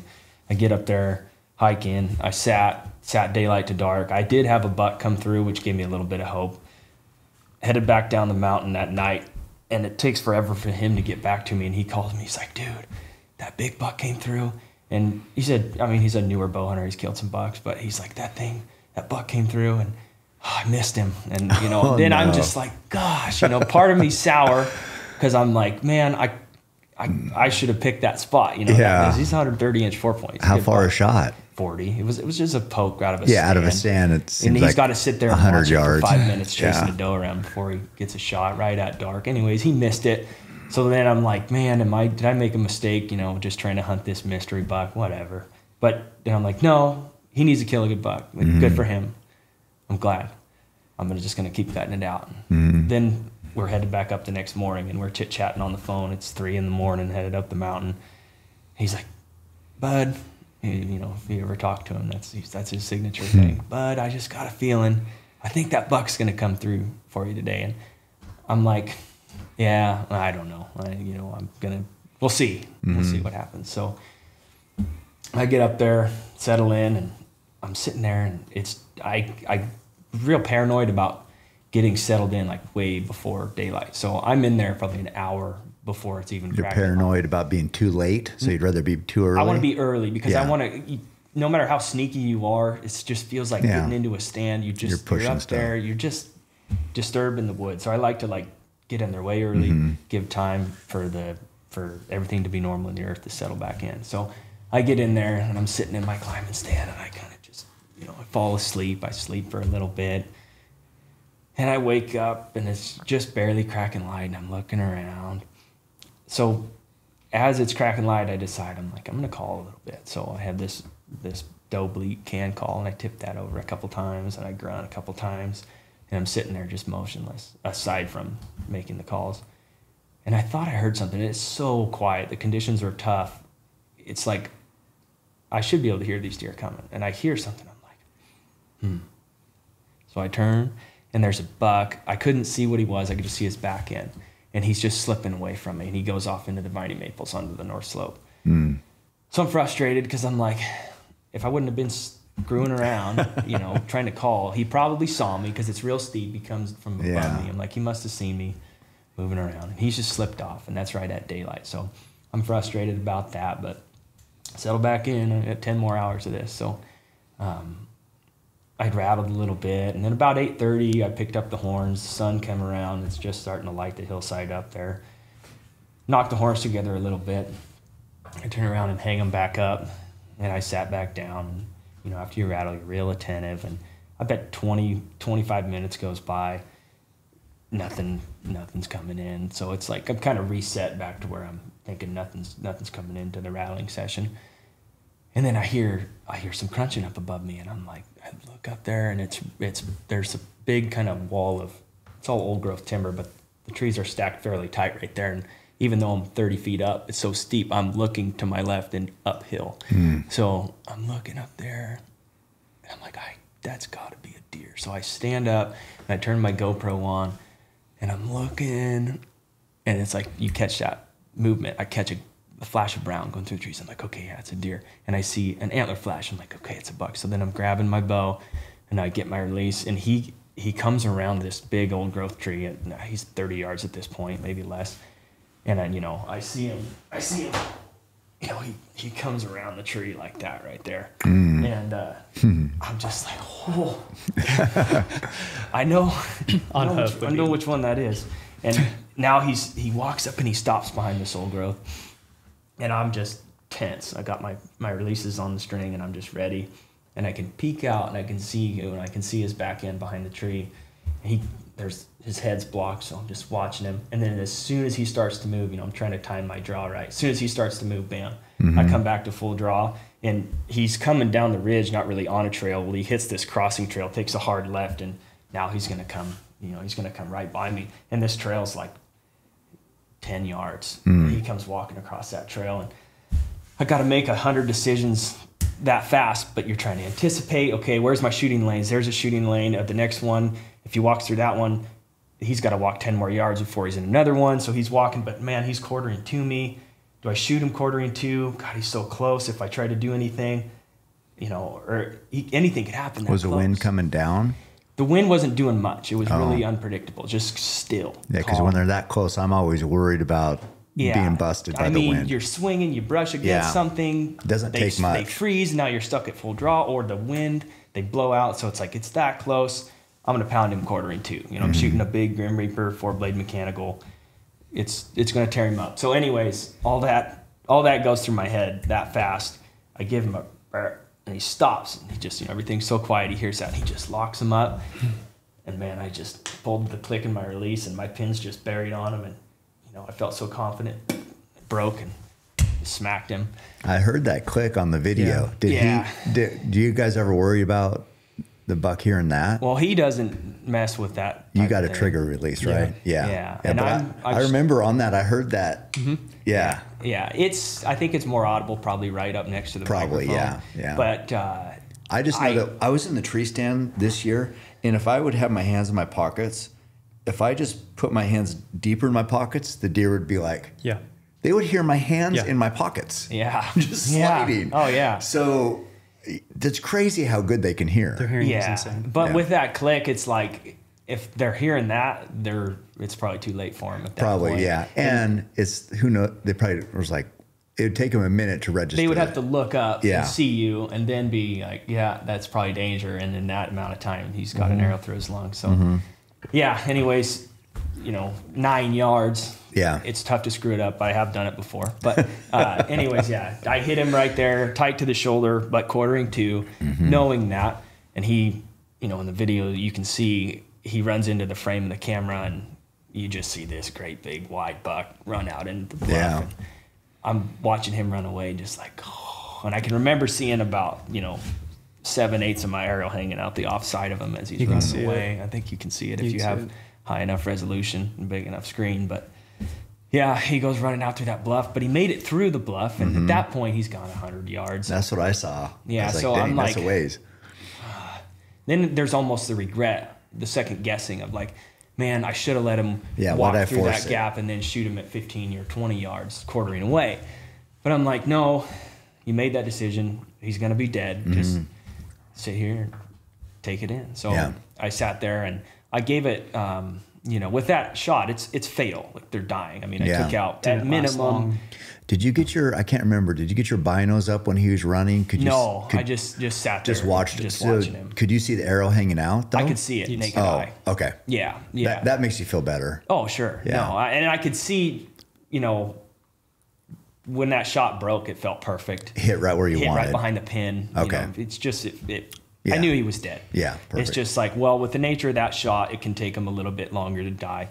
Because sometimes you only get one lung. You're counting on the liver, and then you're crisscrossing the diaphragm and going out through the gut. It's pretty deadly. It's devastating, but they can live a little bit longer because it's not the instantaneous double lung. So I'm just like, I'm in this tree, so I'm just gonna sit here. And I pulled up my phone. I got a bar service, so I sent him that text. Yeah, he ended up calling me. But yeah, I think I gave it 1 hour before I actually climbed down, and I just, like, you got the shakes so bad, and the sun's finally coming around the hill, and you're just like, I'm just basking in the glory and just praying and just, I'm just gonna take this in, and I climbed down out of there and followed him out, and with that high entry and the gut exit, it wasn't, even with the big, not much blood, big massive cut and broadhead, not a ton of blood, but I just, followed him out to where I saw him last, and kind of made it around the bend of the ridge, and I looked down there, and there's a big bench down there, and he was laying there piled up, and I knew he was a pretty good buck. I mean, I knew he was real good, but even when I saw him down there, I could see that, the bigger 4-point, well, they're both 4 points, but that bigger side was up, and I looked down there at my binos. I'm like, yeah, he's a good buck. And I go walking down there, and I walk up to him just like, my goodness, like the proportions on this thing are just out of this world. And yeah, it was pretty special. I just, normally it's not you don't think of a beautiful day when you're blacktail hunting, but it was gorgeous weather, and I took a bunch of photos and just, took it in. Soaked it in, took it in, and then packed him out. And man, there's, you talked about the ruggedness up there. It's like, I load that whole deer into my pack. Well, the whole quartered up buck, which can be pretty dang heavy, especially on a big mature buck like that. And I had to traverse down through some bluffs I had never been down through, which can be, you can pick wrong. Yeah. You can get cliffed out. It can be dangerous up there. Yeah, but thankfully I was able to, get through. I had to backtrack a couple times, but I ended up hitting the creek and cutting down through there and packing him out. And, Wyatt did a great job too, like describing your story. Like, Wyatt's a great hunter, but filming is hard. Yeah. And also sometimes it doesn't feel like it's can actually work out. Yeah, and I don't know. There was something. Like he just documented his stories so well. I just decided I kind of decided the day before season. I got footage of us out running around scouting and just talking, and then I'm like, I don't know. I'm just gonna film this whole thing. I had no plans of making a film out of it. You never. Yeah. I mean, what are the odds it's gonna work out on the buck that year? Yeah, not great. Yeah, I mean, I'm like 90% certain that this buck on trail camera is gone. Like I'll probably never see him again. The nature of that country, Yeah. They're not They always, move. they're Those not deer always, move. Yeah, they're not always resident deer. Yeah. They can be a long ways away, and I just was fortunate enough that he came back through. But I guess part of it is too, like you said, you don't ever know what's walking around up there. No. And so you never know what's going to come by. But it was him. He came by. Yeah. You got to be in the tree. You don't have to be, but Yeah, it helps. if you're not, you got to at least be in the woods. Yeah. No, it's man, those bucks. What's the name of the film? Was there a name? Actually, It's, yeah. it's the Pinnacle. The Pinnacle. The Pinnacle, which it has it ties back. There's some family ties for me. So Yeah. my uncle Scott Lawson back in the 90s, it was like before people killed big bucks. The 90s. I didn't even know. Were people bow hunting back then? It was a primitive form. But anyways, he killed this buck. I know Scott. Yeah, he killed this buck back then. And it was, maybe you even remember I remember it. the buck. Do you remember it? Okay. Was there snow in the picture? Yeah. Yeah, I remember that snow in buck. the picture. It was in similar country big. to where I killed this one. Yeah, it's Yeah. like 140-inch typical 4-point. But Yeah. he killed that thing, and that buck was mounted, and we had a lot of family get-togethers and stuff at his house. And anyways, that buck, they called it the Pinnacle buck. And then any blacktail that anybody in the family ever saw or killed up into that point was always compared to this buck, the Pinnacle buck. Yeah. So, I killed that buck, and I texted him. I was like, I killed my own Pinnacle buck, and then Nathan was talking. He had a name for the film, and I mean, it related to it was a more or less generic, I guess. But I'm like, he's like, do you have any ideas on the name? Because I was just gonna go with what he said. But I'm like, he texted me that. I'm like, you know what, dude, the Pinnacle. Like we both killed like these once in a lifetime bucks. We'll probably we'll struggle to ever top. I mean, his buck. Even if you killed one that scored bigger, when are you going to kill a perfect 4-point with a 7-inch drop tine on one side? It's like that's the Pinnacle. That buck right there, it's the Pinnacle.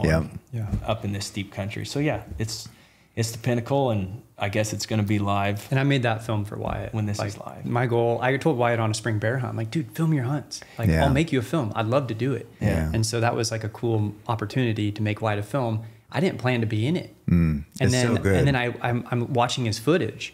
And the herd bull. The herd bull's in there too. He made it. He made the cameo. Yeah. It's not too late to make some. No, because he had to keep hammering hat. I got to talk about that too. But well, anyway, I was telling Wyatt, like, I really want to make a film for you. And so after I watched your footage, it's like, there's no way I can't be a part of this film. Yeah. Like, it's not just my So story. good. Like your story. It's also me in there a little bit. So Well, the fact that that's the coolest part of it, I think. Like.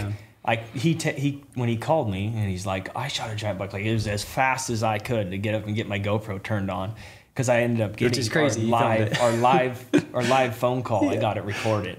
So it's like, that's not, we didn't go back and re-record nothing. Like, that's what makes it so good. how it so happened. funny. So. I made like no sense, but it almost works in the film. It almost works.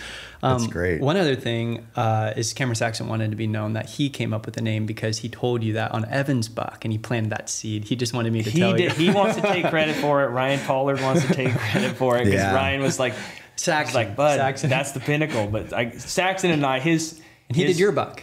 Huh? He did your buck, Saxon. I know. Let's bring it up. Bring it up. up. Yeah, so he just dropped this off today so we'd have it. So here's my buck. But Cameron Saxon, we all know him, we all love him.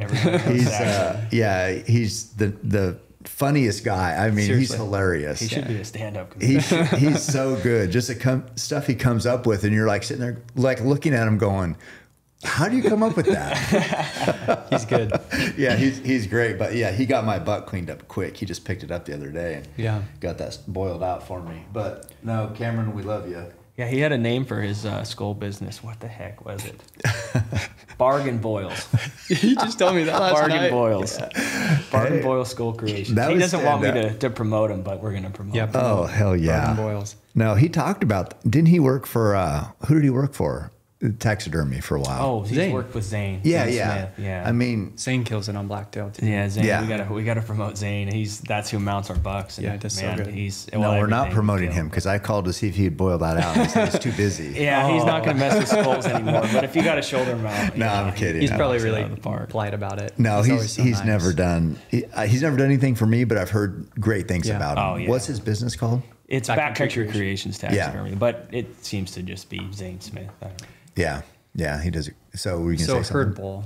Herd bowl, yeah. I guess Wayne Endicott. Yeah, I told my story, but the finisher on it is that after I talked to Wyatt, I went back. I texted my dad and I left him a voicemail, and I was just hoping that he would check it. Yeah. Well, he's got an inReach, and he texted me like I just looked at it. It was like 18 times or something. Like, where you at? Send me a pin.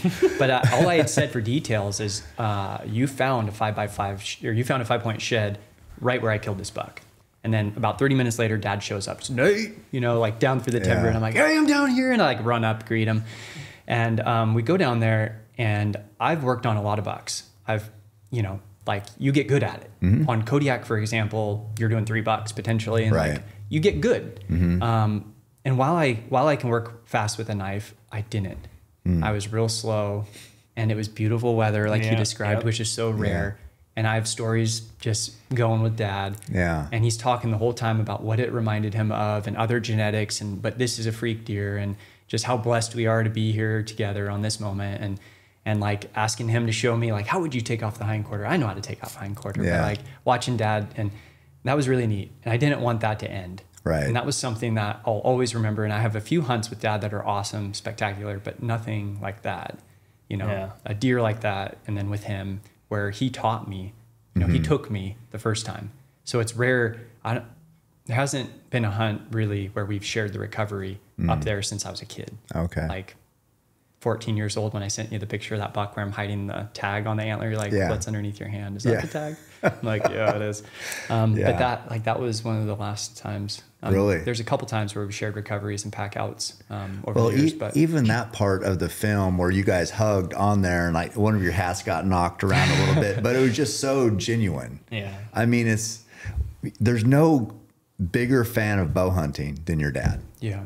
Wayne. He, that moment I guarantee is one of his highlights as well. Yeah. Even though he tried to screw up our podcast today. He killed a buck today. By killing a buck and a bear. And he's waiting for pack out help I'm right gonna go now. help him. But Hang it in the tree. see, he had to figure out a way for us to talk about him on the podcast. But I mean, Man, we're- he's good though. He's good at it.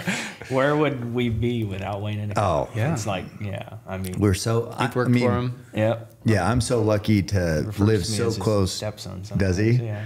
To the bow rack, and because it's such a great. What I always say is like you can have the best equipment if it's not set up right. You got to overcome that before you can even kill something. Yeah. So all 3 of us, being around the bow rack so much, our bows are set up perfect. Yep. Right. So that's not going to be an issue. But yeah, your dad has built a great business. I was curious, how has it been? Truett mentioned this the other day that I can be, or on his podcast, that I could be too intense, and he didn't like hunting with me for about 8 years. Like, I don't know if you know this about yourself, but you could be a little intense. So how's your dad to hunt with? No, not intense at all. Like, They get along great. They agree on everything. my dad's not been intense one day of his life. Yeah, yeah. No, I he's love my the dad same. so much. And again, it's like, I listened to that podcast with you and Truett, and there was a lot of things that I felt similar and I could identify with. But also, I mean, he said, thank you. Like, he's like, you'll look back and thank me later. And that's like, yeah, I mean, there's not a day that goes by that I don't also think like, wow, my dad has been hard on me at times. I also am very grateful because I wouldn't have the life, I wouldn't have the work ethic, and I wouldn't have the drive, the mental determination. And that goes in everything. And also, I forget so much of the time that when I'm talking about blacktail hunting and everything, it's like, it's pretty hard. It's probably one of the harder things a person could do in their life is what I do in one day in the blacktail woods. But it's like, I live for it. Yeah. There's nothing hard in my mind because if I didn't feel the pain of that day, like it wasn't worth it. Right. Like I want to absolutely grind until, and I leave that detail out because it's so normal because Dad ingrained that in me.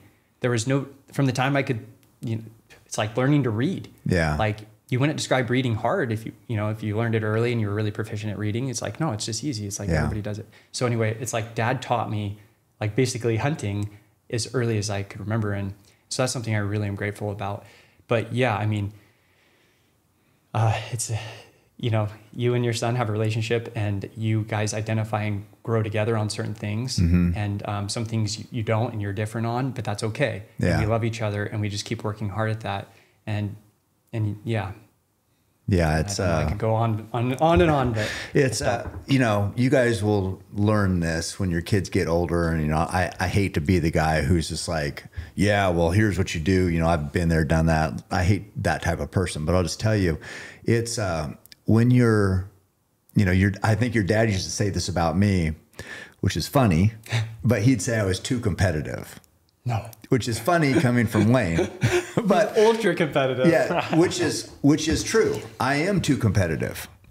He's called me his greatest competitor. so you know what I'm saying? But the point I'm saying is, like, when you're a dad like that and you have sons, it's hard.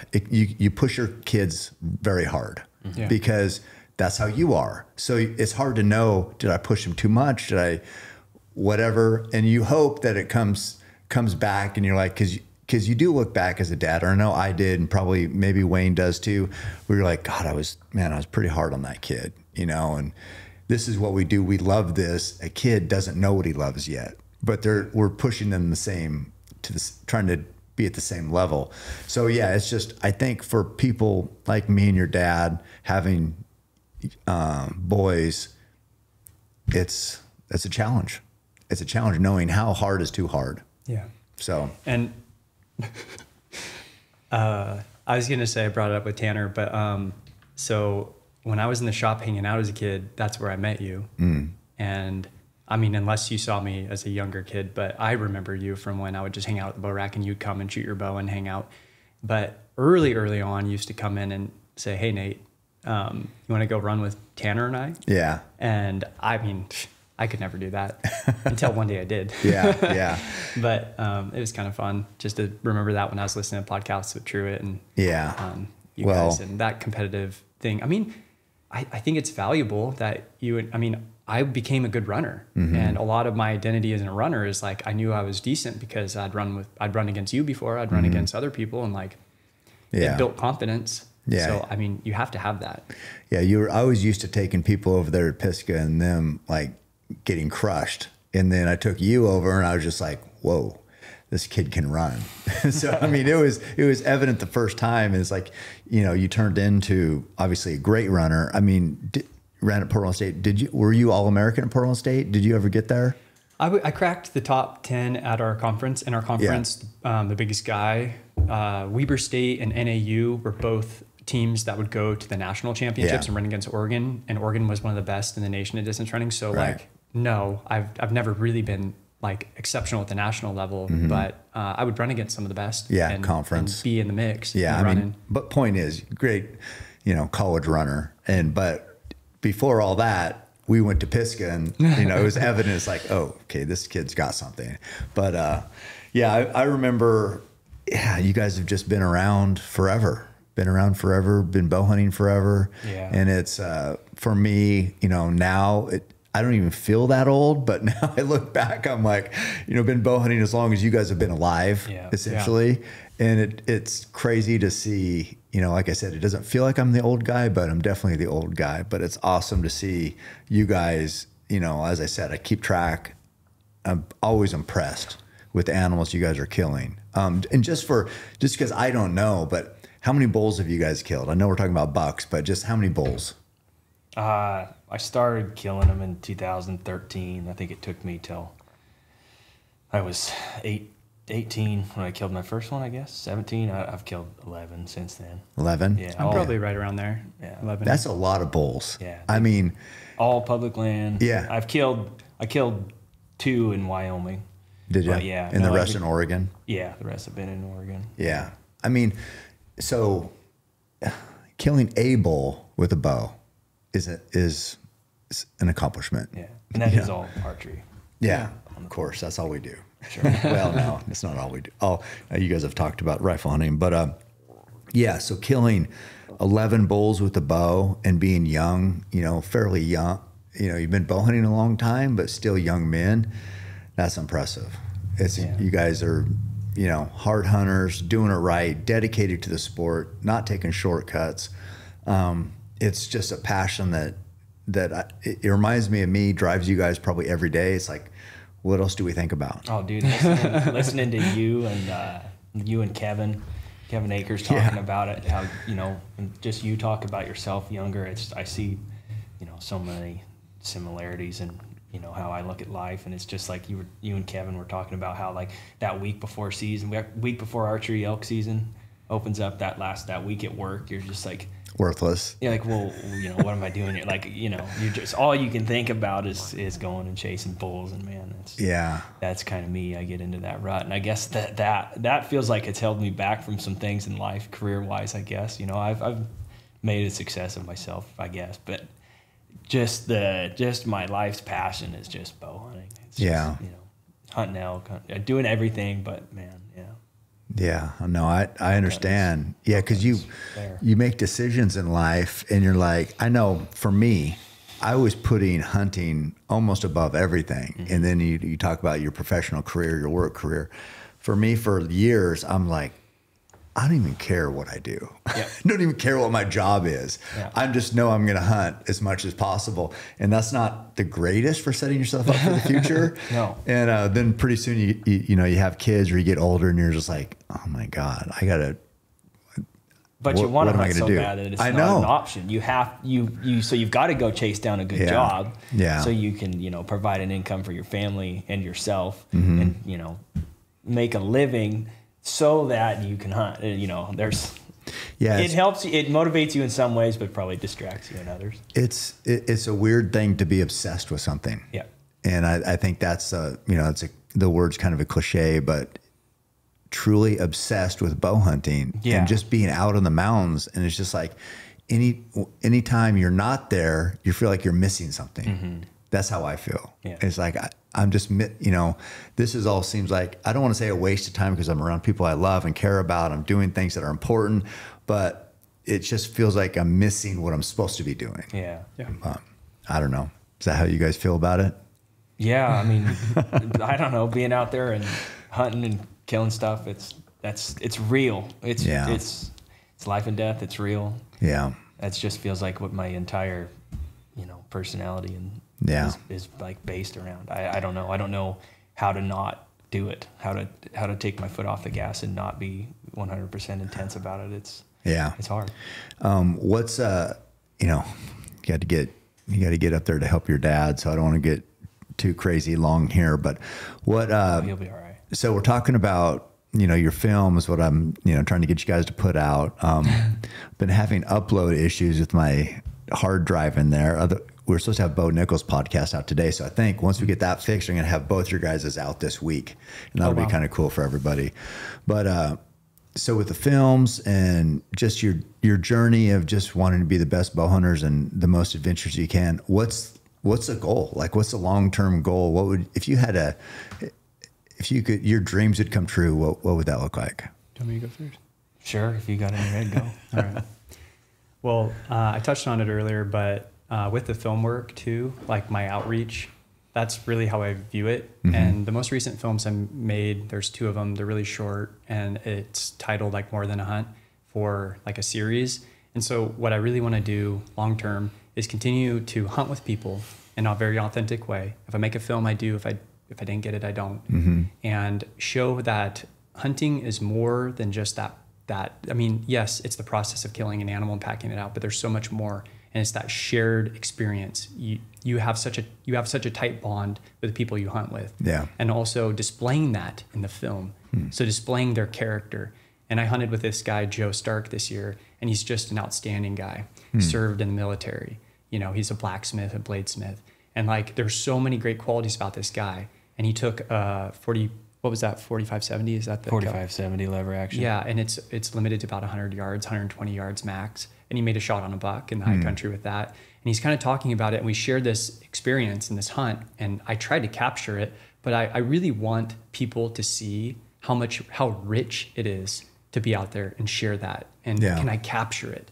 And I don't tell long stories with my films. I try to make it short. If I get a critique, the critique's always, I want to see more. Yeah, yeah. And it's that's like, good. yeah, you want to see more up into a certain point, and then you're skipping. Yeah. And it's like, I don't want you to feel the need to skip through my film. So if you want more, that's an accomplishment. Yeah. And that means you'll come back for more, maybe. And hopefully my outreach is that you see there's so much more to hunting. And it's so meaningful, and it's rich, and it changes your life. And it changes the lives of people you hunt with. Right. And also you're eating that, and it's literally growing your human body. And so that is what I'm passionate about. And I like film, but film in and of itself, it's meaningless. But you have to tell that story in a way that makes meaning. And so that's what I love about film work. That's why I even take the camera. I'd be so much better as a hunter if I did not worry about the camera. Right. There's been a lot of times watching your film where I'm like, put the camera down and kill that thing. Like, what are you doing? Yeah. And sometimes it's like, I get to hunt longer. Why it's important too is we've all grown up watching films. Yeah. You know, like reliving those hunts through video. And so it is a hassle, but you don't know who's going to watch it, who it's going to change their life, you know, and ignite something in them. So it's important. It's, I hate doing it too, but I just love this life so much that it feels selfish to not share it if we can, if we have the ability. Absolutely. Yeah. Yeah. So You're doing a good job. What about you? Well, just the redneck kid from Springfield here. I'm going to have a hard time, you know, topping his vocabulary and, you know, way of presenting that. But I don't know. The most important thing for me is to never bastardize the way that I hunt. I just want to continue, you know, providing a good life for my family, and then being able to be out there and hunting in a fashion that fills me and you know, feels right. I don't ever want to have to change what I do for anybody else, anything like that. As long as I can continue to, you know, chase wild places and wild animals and public lands, that's my end goal. I mean, I don't have anything to promote. I don't have an Instagram. I'm probably your first podcast guest without an Instagram, I guess. I don't know, but I'm here to promote Wyatt. Sure. Yeah. But well, that's, you know what? That's what I did with Roy. Yeah. I promoted Roy. Yeah. Roy didn't care about any of that. No. I would write the articles about him. I'd, you know, get him out there. He was just kind of your attitude too. And I was just like, no, people need to see what you're doing and understand, you know, how you look at things. So that's okay. Something Roy said is the hunting field is my mission field. Exactly. And Nate recorded that. And so it's like, had you not had that on film, I mean, that's such a powerful, I feel like too, like a lot of my film work, I'm reminded of that statement. And it means film has meaning, hunts have meaning. So anyway. You mentioned Nate Simmons there. I guess when I grow up, I want to be Nate Simmons. Me too. Still, if I could, Nate Simmons is somebody that I've modeled my hunting system, the way I hunt. I've modeled a lot of it from watching Nate Simmons. You know, he does fantastic videography. Him and Randy Rocky, so good. They do amazing film work. I've met Nate a couple times, you know, at the Western Hunt Expo. And just such a humble guy. You know, if I could model my life and myself and my hunting endeavors after him, I mean, quite honestly, you know, if I ended up doing anything like he does for a living, you know, I guess I'd have to start filming some more stuff and caring about that. Did a great job though. Yeah, man. He likewise, so much respect for Nate. Yep. Such a stud. And Nate Simmons. he stayed true to himself this whole time too. Yeah, exactly. Stayed true to himself. Yeah. Yeah.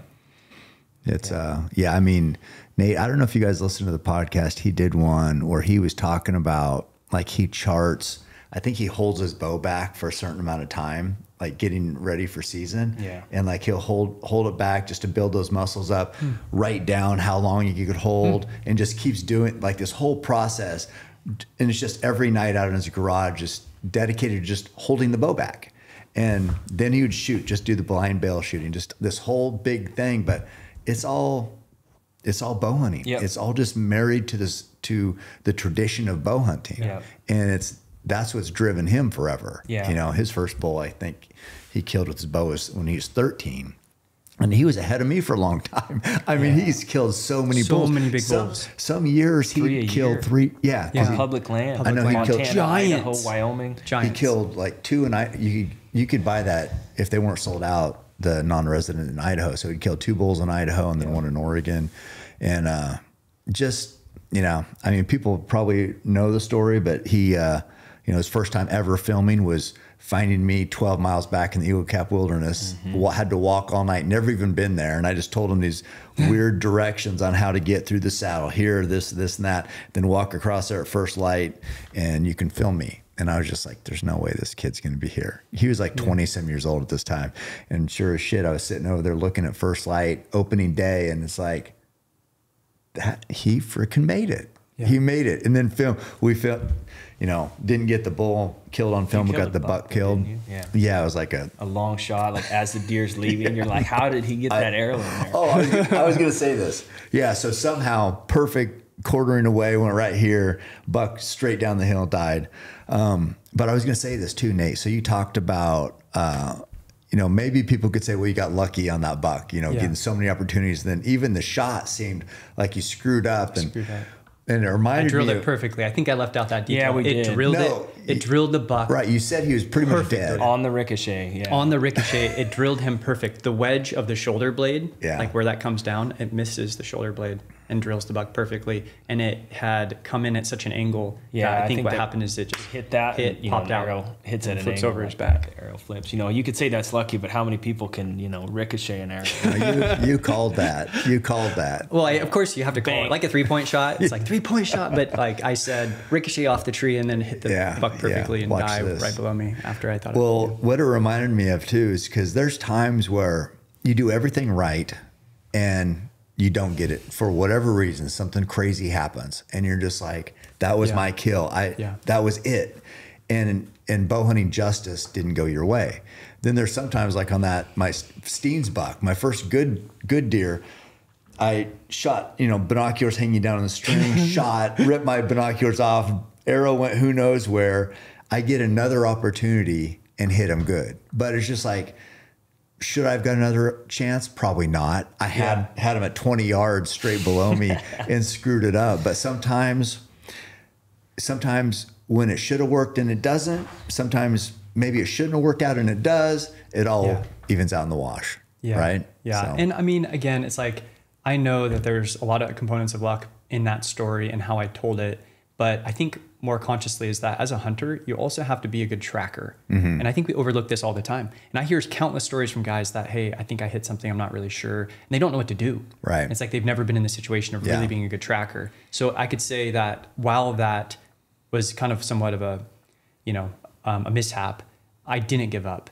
And I knew like I had to keep trying. And there was this detective work or forensic work that I went into in order to find that buck, and it worked out. Now, it may not have ever happened that way, but it did. And I'm super happy and blessed it did. And that is a big part of bow hunting.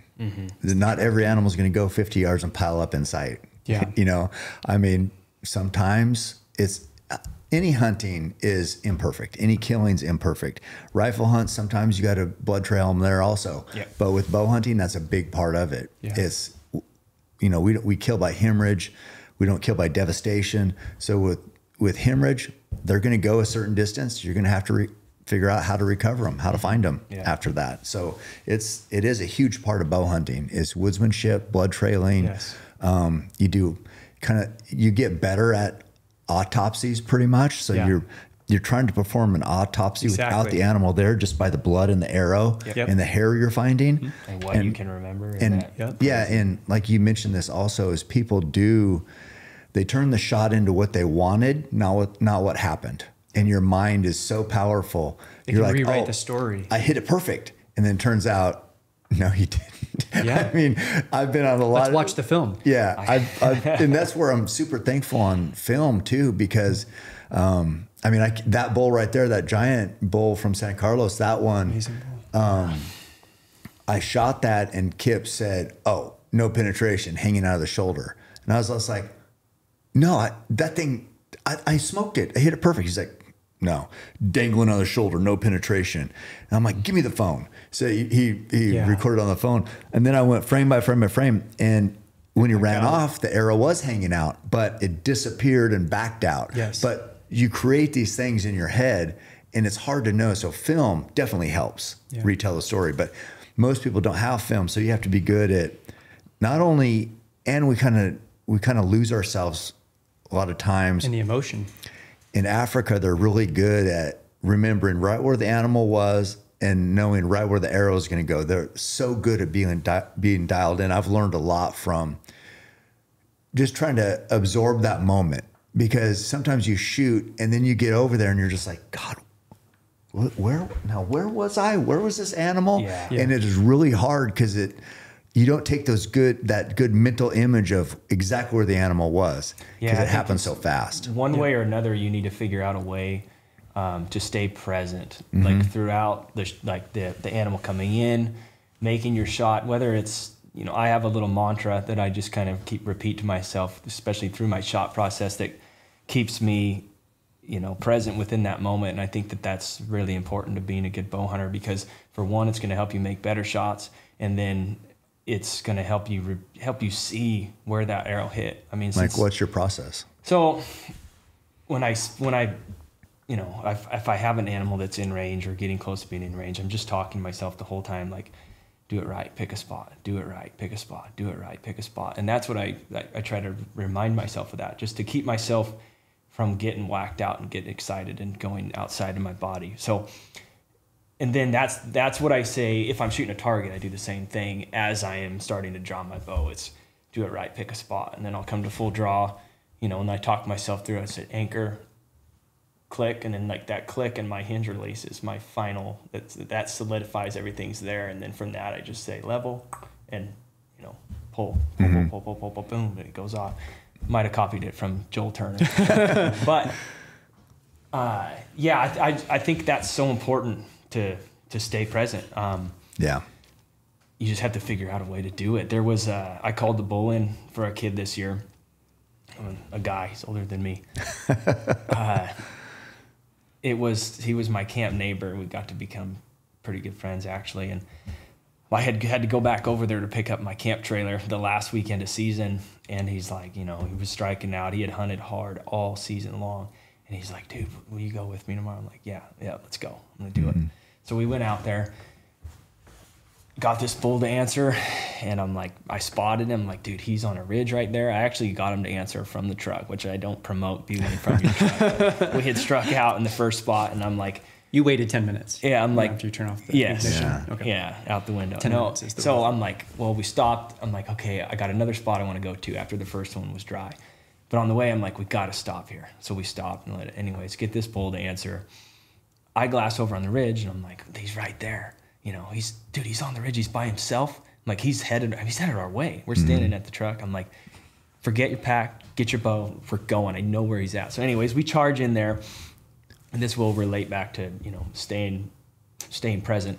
But anyways, thought I knew where the bull was at. We get up there, set him up, drop back over the hill where I'm out of sight of the bull. I cow call like 3 times. And next thing I just hear whack. It sounded really, I thought I heard this crack. All I can see is limbs shaking after the bull wheeled and left. And I go up there and I'm like, what happened? He's like, dude, he was right there, 20 yards. And I'm like, okay. I'm like, was it a good shot? I'm like, it sounded good. He's like, yeah, no, it felt good. Maybe back of the lungs a little bit. And I'm like, okay. So, we're like, yeah, that's crazy. Can't believe that happened. Last day of season. We go walk up there and we're looking for his arrow. And I'm like, no, it's right there. And it's buried in a tree. And I'm like, I look down at it. I'm like, oh yeah, it looks good. The veins are all covered and stuff. And I go down there to pull it out. And I look a little closer. I'm like, that's not blood. That's stomach matter. I'm like, okay. I'm like, you sure? You sure it was a good shot? And he's like, yeah, no, well, it kind of felt like, he might have been quartering 2 a little bit. And as I shot, I kind of drifted toward the back. And I'm like, okay. But I'm like, well, he was quartering 2? And he's like, yeah, I think so. I'm like, well, I heard a crack. So you must have went in the rib cage. Yeah. You probably exited through the guts. But so, we kind of made ourselves believe that it might have been a better shot than what it was. So either way, we're giving him time. So we give him several hours. We come back, get on the blood trail. Another reason I thought he might have hit him better than just the guts is there was a fair amount of blood. So we get there, we follow that for a ways, and pretty soon we're out of blood. And I'm like, well, he's going down this draw. We kind of figured where he might be, checked off a couple timber patches, not in there. I'm like, he's got to be down further in this draw. We get down there, jump him. 7 hours later, we jump him, and he's like, well, what now? I'm like, I don't know. We're going to have to, it's going to take a long time. Like, he's not dead. So he ended up giving it till the next morning, went back in there, gave it a final effort, and found the bull. But he had shot him just the way it happened, whatever, he hit him square in the gut. So all that to say, being present in the moment and knowing, being real with yourself, where that arrow hits, so important to being a good bow hunter. It's tough. It really can help you. Yeah. We should have given that bull more time than what we did. Had we known it was just a square guts shot. Yeah. I mean, you're hoping probably caught liver. And we were hoping for that, figuring he did. Yeah. I was confident we'd find him dead. Yeah. When he's saying, maybe back of lungs, you're thinking, okay, worst case liver. Yep. So I understand making that mistake, but it's tough too, because you turn it into what you want. Yep. I mean, it happens all the time. So it's hard to be honest with yourself. It is. Because you work so hard, especially when you got somebody there that's helping you out. You don't want to be the guy who, gut shot him. So you're trying to twist that story to make everybody feel better, including yourself. Unintentionally. It's not even a plan. No. But and then staying present in the fact of seeing the last place they went. That's, like you said, in Africa, that's so important. Yeah. And I picked that up from, I guess it's just nature, but I listening to, it's probably Bowhunter magazine. They're the TV show they had, Bowhunter TV. Yeah. Randy Omer would be on there with his tech tips. One of his tech tips one time was, or I can't remember what his segment was called, but anything Randy says is gold. Yeah. I listen to it. He talked, and you'll see that when I shoot this buck in the film, he talked about shooting and then just remaining a statue. Not necessarily like holding your bow up and following through, but shooting and then not moving, for one, so you're not alerting the animal of your presence, not pushing it further, and then just standing like a statue and watching your animal run off, and then taking into consideration that every movement it make, what's your arrow look like, can you see the wound, where was the last place you saw it? Yeah, that's good. I mean, he's done it a lot, so I would listen to him also. Yeah, it's that's one thing about being immersed in the sport too, is where you can learn. If you have you have to have some people, their mindset doesn't lend itself to learning. If people think they know what to do and they have all the answers, you're not going to learn anything. But if you're like always learning, always wanting to get better, and have that overcoming. Yeah, and just just being open. That I wanted. Just to be open to, like, okay, what can I gain from this? What can I take from this guy? What can I take from that guy? That's how it works. That's how you get better. Yeah, no. Well, so much of what defines us as humans is our ability to overcome. You know that. And so, I mean, if we threw in the towel at any point with, you name it in life, that's going to be your definition of who you are. Yeah. And humans survived over all of time because they overcame something. Yeah. And so when I'm hunting, it's the constant reminder of, you have to overcome this. You have to get, So you're constantly learning and overcoming. You have to. And we'll wrap this up with, what do you think is the most important lesson you've learned from the herd bull? Oh, shoot. As soon as you drop back, put your finger in front of the trigger. I mean, it's relevant to today, and I didn't do it, and he's hounded me on that. Like, I draw back, and he's like, put your finger in front of the trigger, touch the trigger. And I'm like, oh, yeah. It's like, so, I mean, my dad's got so many good lessons in archery. That was a big one. It was relevant. And then I would say too, is that when I've ever been in a situation, because I've bow hunted since I was a little kid, and I've made some bad decisions, I always have the reminder from Dad, that voice in my head of, you have to give it everything you have, to where you have like every reason to believe that there's no hope to some desired outcome, right? Like if you made a bad shot or something like that. So I have this voice in my head from Dad. All options. That's it. Exhaust every option before you quit. Right. Don't quit unless you know that you've done everything you can. And so that's always carried with me. It's like Dad's voice is reminding me. So I'd say that's probably a better one that carried through to this hunt too. Well, it's, do you have one? Oh, do you have from the herd bull? Yeah. Like I said, Wayne's been a big part of my life. I learned to hunt from my dad, my grandfather, and got a lot of passion sparked in me from them. So that got me started. But then there was just like this point getting into my teens where, you know, I wanted it so bad, and I was fortunate enough to, I went on this spring bear hunt, which, you know, him and other kids have done for a long time. And I had been, you know, frothing at the mouth to go do that. And finally I got my chance to go. I had a Kellen, Nate, Jared. Which they're kind of like, they're not quite a generation ahead of me, but I mean, I guess we're a little bit they're older. 10 years older than me or close to it. So they had done it, and I'd always watched that. And then I had this wrestling coach, Guy Harris, who's a friend of Wayne's, and he's like, we're going to get you over there, and we're going to go bear hunting, but you got to wrestle freestyle this spring. So fine, whatever. So we get through. Anyways, we got over there, and I just learned on that hunt from Wayne, Guy too, it's just the whole thing of like, you're hunting these big, giant 3,000 foot deep canyons in Northeast Oregon. And, you know, the way I came up, we wouldn't even consider, like, sure, there's something down there. We're not, that's impossible. I think it's called Hell's Canyon, isn't it? Yeah. I mean, it doesn't sound good. Yeah. So, it could be that. Yeah. And, that's big country too. Yeah. It's just, I went on that hunt, and I took away from it like, oh, you don't have to be afraid of when you're going to get back to the truck. Yeah. You're not taking into consideration, when am I going to make it out, or what's the pack out going to look like? It's like, let's just go kill it and find out. And that's how I took it from Wayne on that hunt. He just instilled in me on that. He's like, look, people are going to look at this country and say that no way, but he's like, we don't. He's like, we hunt this stuff. This is where the animals are. We know to find animals here that other people aren't going to chase. So I just have taken that from him, and that just completely changed my mindset, and I've morphed it into my own thing too, I guess. But it's, you know, the seed was planted with that, it's just like kind of hunt with almost reckless abandon of when you're going to get home, how far away from the truck, is it dark? Like, don't be afraid to hike back to your truck in the dark. That's it. That's you know, among everything in life that I've taken from Wayne, like that hunting trip with Wayne set into motion, you know, who I am now. I think that, you know, a big marker of success in our life is the impact we have on others. And when I think of Wayne, I think about the thousands of people he's not only helped introduce to archery, but also mentored in hunting. And so if that is a marker of success, then Wayne, he should feel good about all the positive influence he's been on so many young men and women.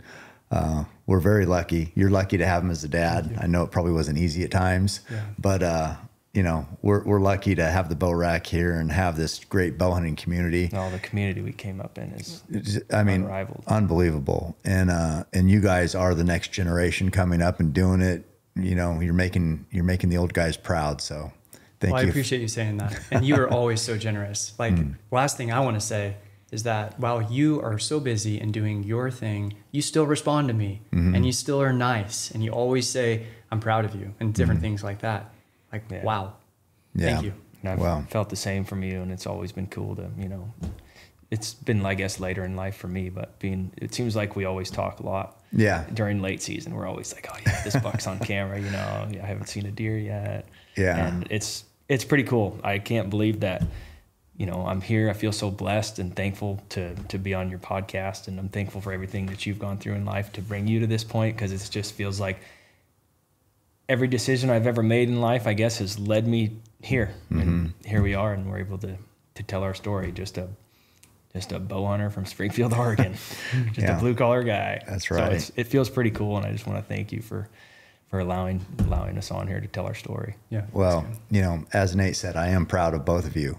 You guys, you know, as you make the old guys proud, your effort and your passion is something I could admire. And I know you guys are going to have a ton of success. You've already had some amazing success. This year is an incredible marker of that. And we're going to have that film we can share with everybody. It's going to be exciting. So keep up the good work, guys. Thank you. Thanks. Absolutely. Yeah. Guys, it's Cameron Haynes here. I'm going to be giving away this brand new Ford Raptor 2023 fully loaded badass truck. You got 20-inch wheels, 35-inch tires. The tax man loves coming for that money, right? I'm giving away $10,000 cash to offset that for the winner. You get a truck and $10,000 in cash. I want you to win this brand new 2023 Ford Raptor. Enter to win, CameronHaynes.com. Keep hammering.